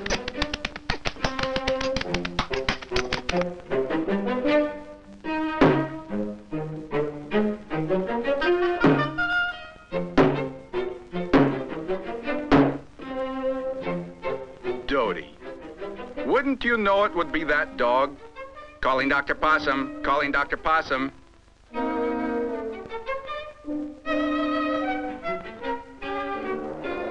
Is it that bad, Doc? You have my heartfelt sympathy. You have just clobbered your dog. We have done everything possumly possible to save him. We have no choice left, but...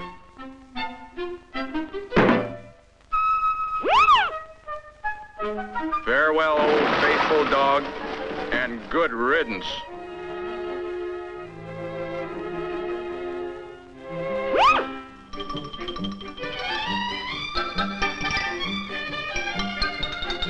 Possum, possum, up in the tree, why must you always fall on me?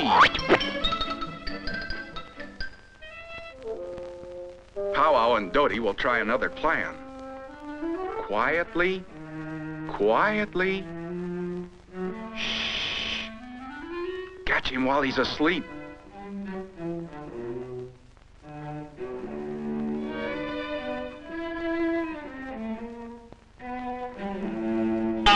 There. No, there.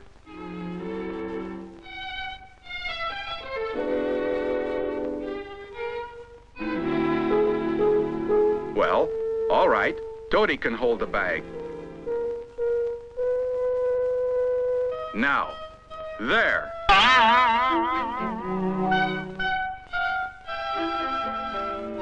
Oh? Still there? So what's in the bag? Pow wow! Well, there's more than one way to pick a possum.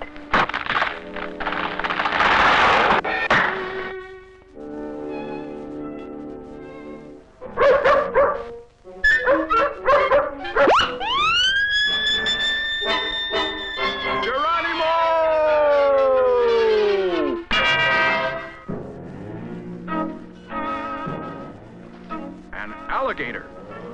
Well, you just never know what will come up next. Pete Possum is quite a rope artist. Lucky for Dodie. Thanks, buddy. Sorry we made trouble for you. Let's let bygones be bygones. Powwow has to tiptoe softly now. His old friend and his new friend are just all tuckered out. Powwow, the Indian boy.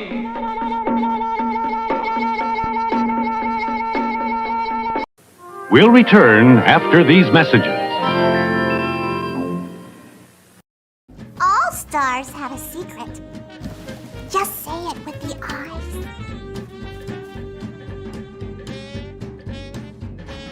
So, repeat after me. Boop boop ba-doo. Boop boop. What does that even mean? Oh, it means everything. That's what actresses do. We make it happen. Well then, boop boop ba-doop. Boop boop ba-doop. Boop boop ba-doop. Hey, you enjoy it. You know, as an actress, I just thought there'd be better... Better lines? Yeah. It's not just about words, Daria. You've got the look. You're a star now. I expected... Shakespeare. We'll meet him next time. There's a new pet. Chia. Chia Pets, the pottery that grows. And now, he's a Chia Pet too. It's fun. Soak your chia, spread the seeds, and watch it grow. Chia. Grow a whole collection of fun with all Chia Pets, including Chia Croc, Chia Elephant, and now Chia Garfield too. Chia Pets, the pottery that grows. Collect them all. Chia Pets available at Target, Rite Aid, Garden Ridge, and Kroger. Hi, I'm the Soaky Kid.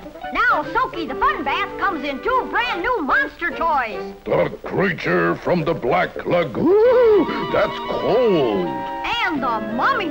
Wow, what happened to you? I fell off my bike, Sonny. Here's something to cheer you up. The brand new Soaky toys. Me, Mummy. And me, the creature. Come on, let's take a Soaky Fun Bath right now.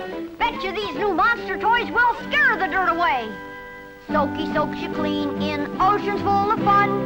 Shrubbity, bubbly, flippity, floppity. Clean before you're done. Soaky soaks you clean. And every girl and boy gets a toy when it's empty, when it's empty, it's a toy. Look for Soaky the Fun Bath in the new monster toys. The creature and the mummy. Take a soaky bath today. Fun, fun, fun. More fun than getting dirty. Happy. He said 1 Happy Meal, please. Thanks. Now you can join the mission with all kinds of Kim Possible mega fun stuff. There's 1 Kim-tastic toy in every McDonald's Happy Meal. So get happy. Hey, what's going on? Oh, nothing. We just forgot to get you a Mighty Kids meal.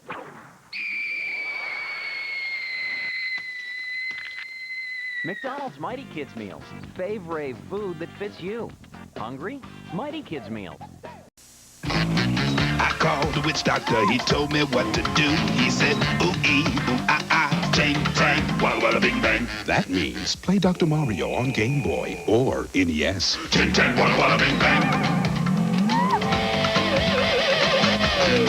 I beat the witch doctor, and this is what he said. He said, ooh-ee, ooh-ah-ah, tang, tang, walla-walla, bing-bang, ooh-ee, ah-ah. And then he struck my head.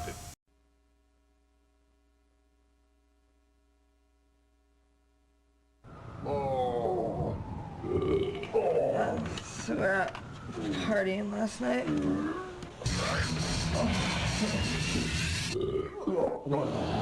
Dude, we got on the bar and started pissing all over these freaking bikers. Oh, yeah. His cat started a fight. And we get back here and he goes all night. This place is completely trashed.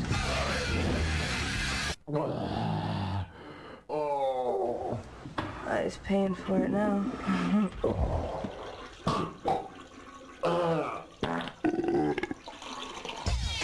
A hangover's never pretty.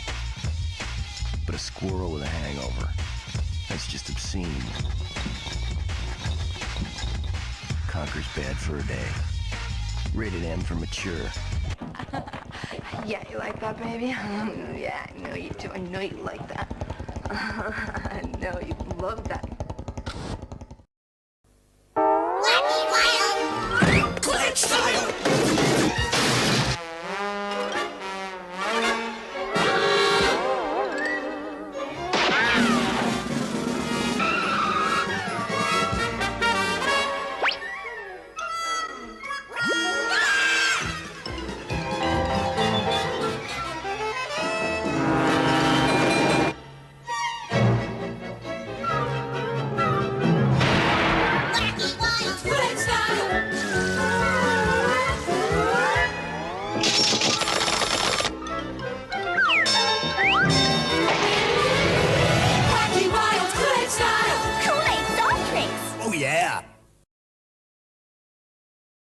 for the first time ever on DVD.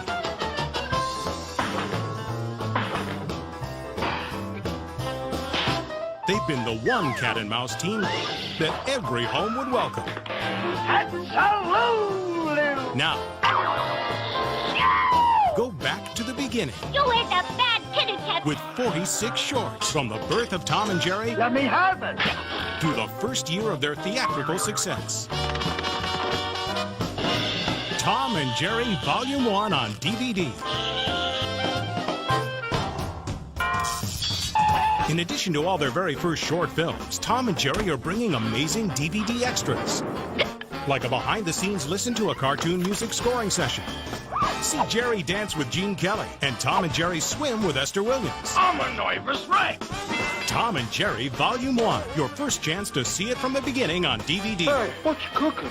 You are stupid. And be sure to look for other classic animation collections from the Warner Home Video Library.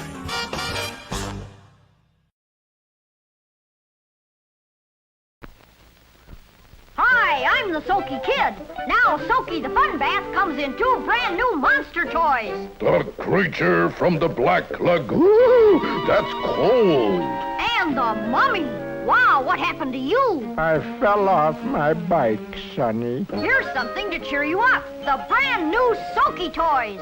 Me, Mummy. And me, the creature. Come on, let's take a Soaky Fun Bath right now. Bet you these new monster toys will scare the dirt away. Soaky soaks you clean in oceans full of fun. Shrubbity bubbly flippity floppity. Clean before you're done. Soaky soaks you clean. And every girl and boy gets a toy when it's empty, it's a toy. Look for Soaky the Fun Bath in the new monster toys. The creature and the mummy. Take a soaky bath today. Fun, fun, fun. More fun than getting dirty.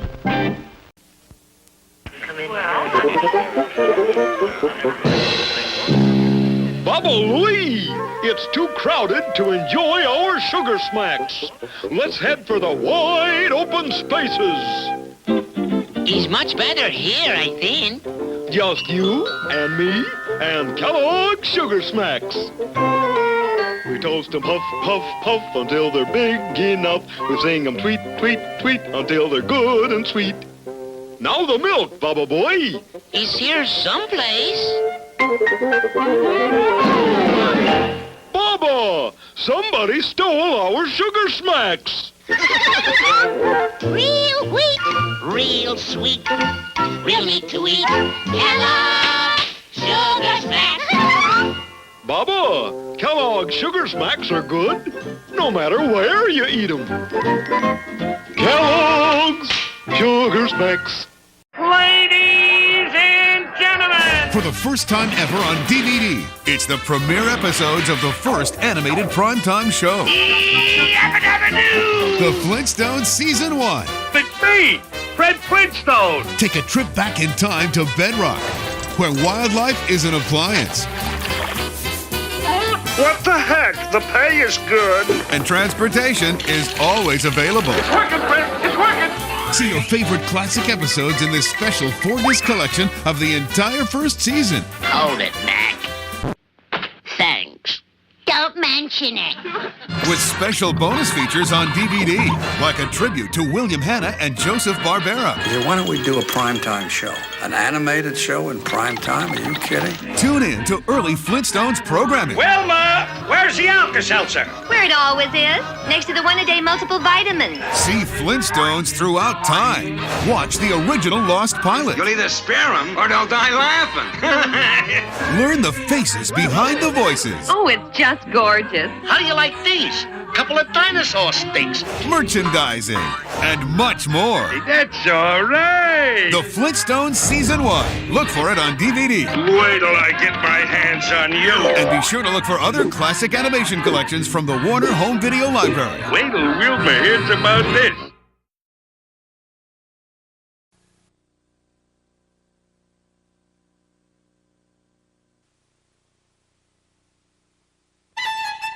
The classics, Mozart, Shakespeare, Dickens, Ren and Stimpy. Ren and Stimpy? That's right, it's Ren and Stimpy in the classic episodes that grab the nation by the eyeballs. With classic Ren, classic Stimpy, and of course, the classic wily speckled-throated burrowing five-toed yak. Plus, Ren and Stimpy's classic hit, Happy, happy, joy, joy, happy, happy, joy, joy. Only episodes that made a scrawny chihuahua and a dopey cat classic household names. Study the classics frame by frame. Memorize the lines. You sick little monkey! No Ren and Stimpy aficionado should be without the classics. Add them to your collection. Available only from Nickelodeon Home Video.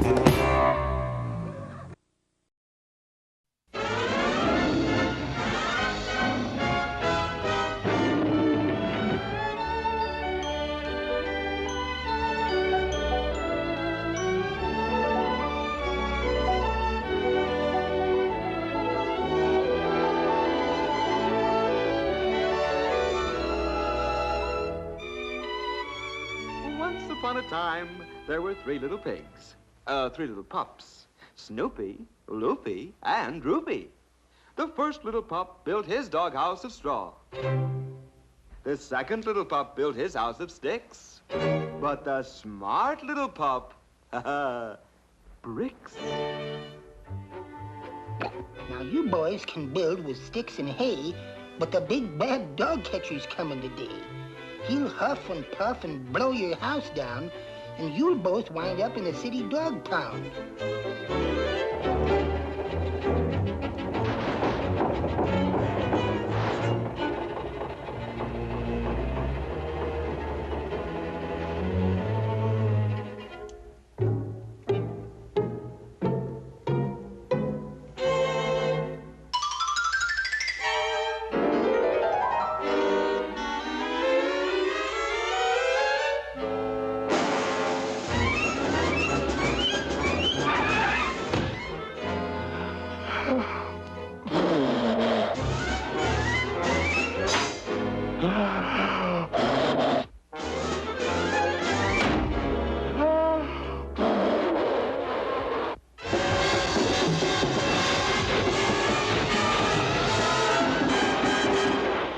Now there's a well-built doghouse, man.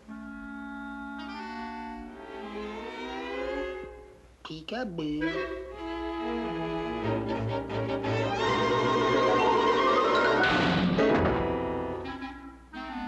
Mighty poor grade logs this year. Green lumber.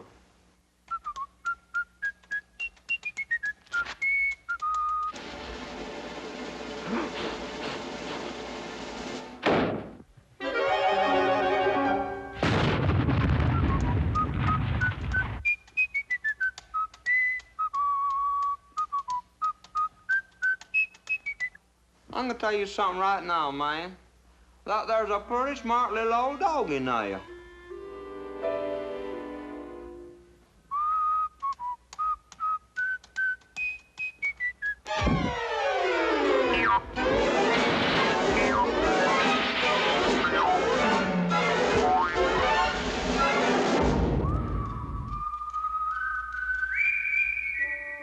Man alive. Sure gets dark early this time of the year. Hey, yo! Turn on your lights, man. Thank you.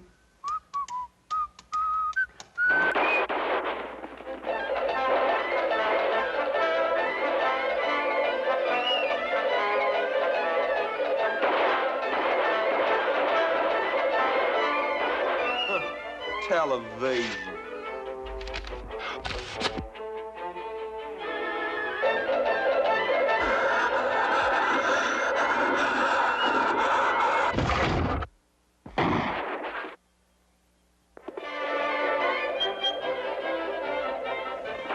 Hex Fire. I seen that one last night.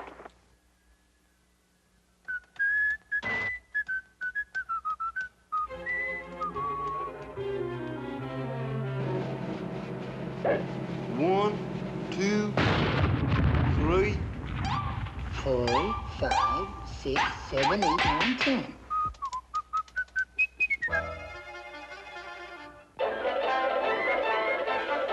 don't ask us how we got the television set back. Meow, meow, meow, meow, meow, meow, meow, meow, meow, man. Meow, meow, meow, meow, meow, meow, meow.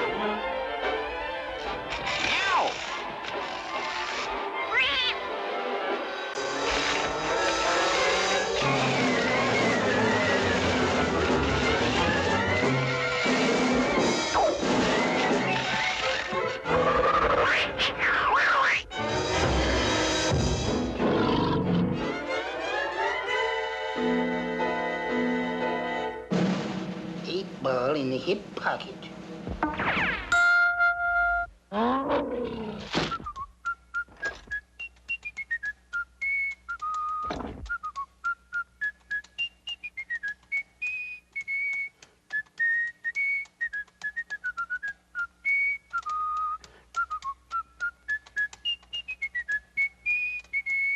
Good dog, man.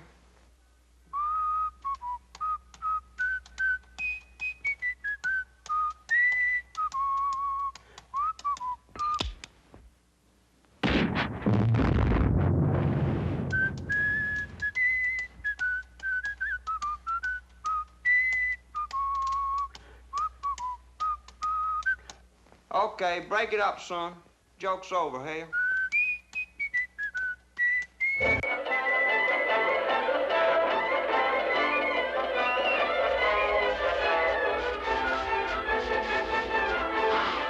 This here's the last straw, man. I'm telling you all right now. If this don't work, I'll go into television.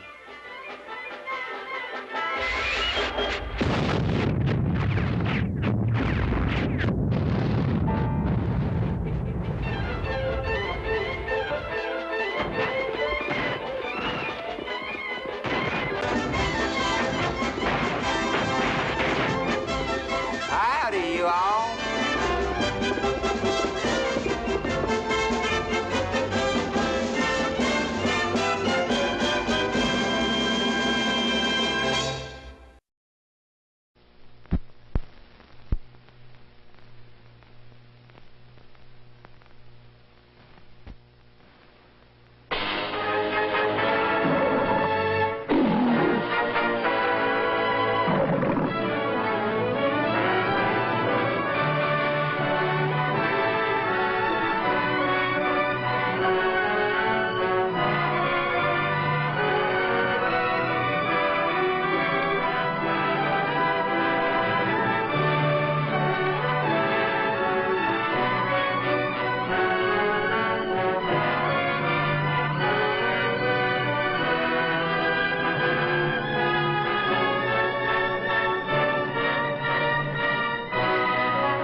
Since the beginning of the passing parade, people have been more interested in the news than anything else. Yet, to get away from the news, there has always been something like these, to give us escape from reality. Fairy tales told to the children by the fire. And then in Grandfather's time, the Nick Carter dime novels sold by the countless millions over the land. To become in our day, the stories that range from nonsense to adventure and are still called the funny papers, which in America are read daily by 50 to 70 million grown-ups and children of every age and class. Horatio Curdlepuss here disapproves of the comics, but seldom misses an episode. Convalescent soldiers the world around delight in them. Make-believe is rare medicine to those who have seen too much of the real thing. And to the kids, of course, anything with plenty of pictures and plenty of action is strictly super. In the files of tattered old newspapers, the pictures blurred by 40 years of time, we find the first of them. The Yellow Kid, appearing in 1897. Winsor McKay's well-drawn Little Nemo. Then came one we still remember, Happy Hooligan. The still active Katzenjammer Kids, followed by Boob McNutt. then to Mutt and Jeff, and the still suffering jigs of bringing up Father. With these among the beginners, the comics have grown in a single generation into one of the biggest publishing and printing enterprises ever known. Here is one of the veterans, drawing the incredible hardships of one of the most familiar comic characters of all.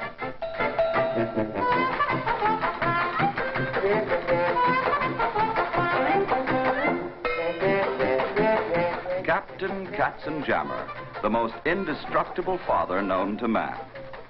The meanest children, Hans and Fritz. The inspector, and Mama, who thinks that Hans and Fritz are just misunderstood. It has been estimated that if the firecrackers and dynamite used by Hans and Fritz were really in existence, we would have had enough explosives on hand for the Second World War. So we leave the artist, H.H. Nur, as he plots new cut-ups for the oldest bad boys of the comics, the Katzenjammer Kids. This cartoonist bears one of the most famous names in the newspaper world, as he draws Mutt and Jeff, older than most of us and still going strong, as is the man who first created them, Bud Fisher. This is the cartoonist who has carried on brilliantly since the death of Billy DeBeck, chiefly with the assistance of this odd little fellow from the hills.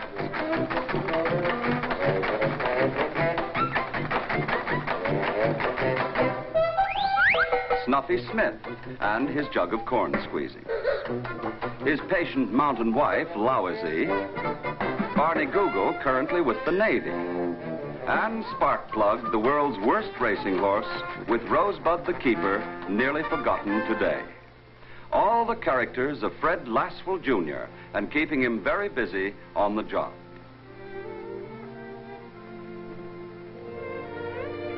Many cartoonists are serious painters in their private lives, like this one, who helped start the change from slapstick humor to a serious story. In 1919, he began the adventures of a typical American family, led by a plump little man with a kindly heart. Uncle Walt himself. Skeezix, who has been growing up on paper for 20 years. His wife, Nina, Auntie Blossom, and the youngest generation of the family, with only us middle-aged fellows to remember Walt's gasoline buggy of 1920. Frank King, the man whose comic strip we know as Gasoline Alley. Here, one of the comparative newcomers, who began his strip during the gangster era, with that guardian of law and order who has been shot full of holes, chucked over cliffs, frozen in ice, with never a dent in his manly profile. Detective Dick Tracy, Honest Dick Tracy's partner, Junior, and Tess Trueheart, still waiting for Dick after 13 years, to say nothing of such charming people as Flat Top, the Brow, Gravel Gertie, and Measles. And so we bid farewell to Chester Gould as he dreams up some new villain called Octopus Puss or Toon Face. This is the artist who began the fantastic world of the future idea.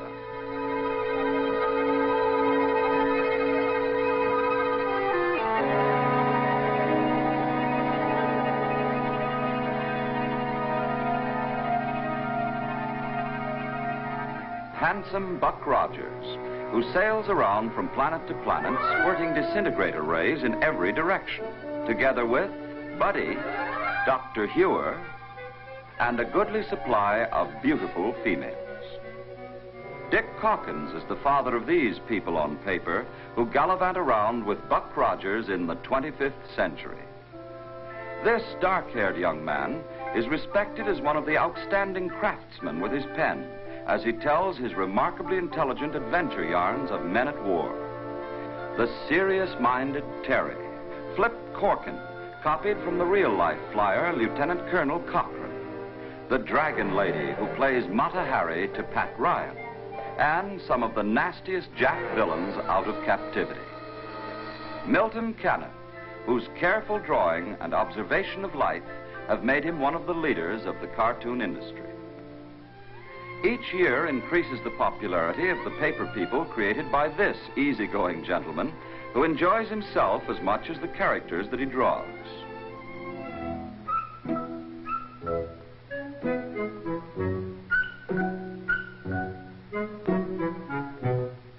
None other than Dagwood Bumpstead, who never took a bath in peace and privacy in a dozen years.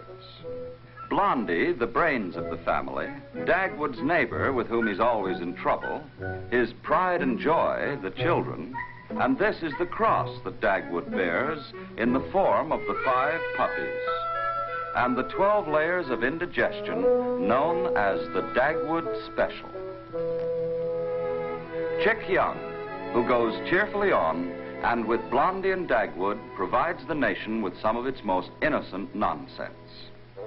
And although many of the most popular are not shown, these leaders are typical of the wide variety of humor and sentiment that makes up the cartoon parade. Van Buren, with his characters of small-town life called Abby and Slats, with Becky for glamour, and Bathless Groggins just for his own sweet-smelling self. The famous Ham Fisher, who provides his stories for the sporting fan.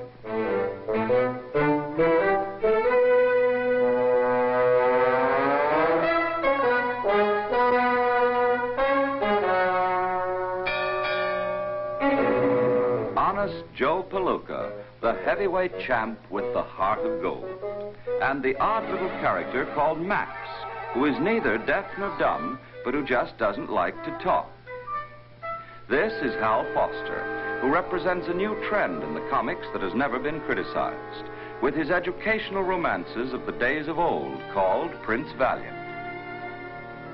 Likewise among the leaders is Harold Gray, whose heroine is the brave little girl who battles it out alone, Orphan Annie and her dog Sandy. We visit the artist who is perhaps the leading favorite of college students and grown-ups who like their humor exaggerated to the extent of fairy tales. Little Abner of Dog Patch, USA. The unbeatable Mammy. Pappy, whose chief happiness lies in turnip preserves. Sadie Hawkins and her father, and Available Jones, who will do anything for a price. Few people in the world outside the United States would understand these dream people of Al Cap's imagination. But in our country, Little Abner brings laughter to millions of readers every day. And there you have them. A few of the 20 or 30 leading comic strip makers of our time. The old controversy as to whether comics are good for us or bad for us goes steadily on. But the people on paper bring simple amusement to those who weary of real life in the American passing parade. You know, people loves comical strips because they's not only amusing, but they's confusing.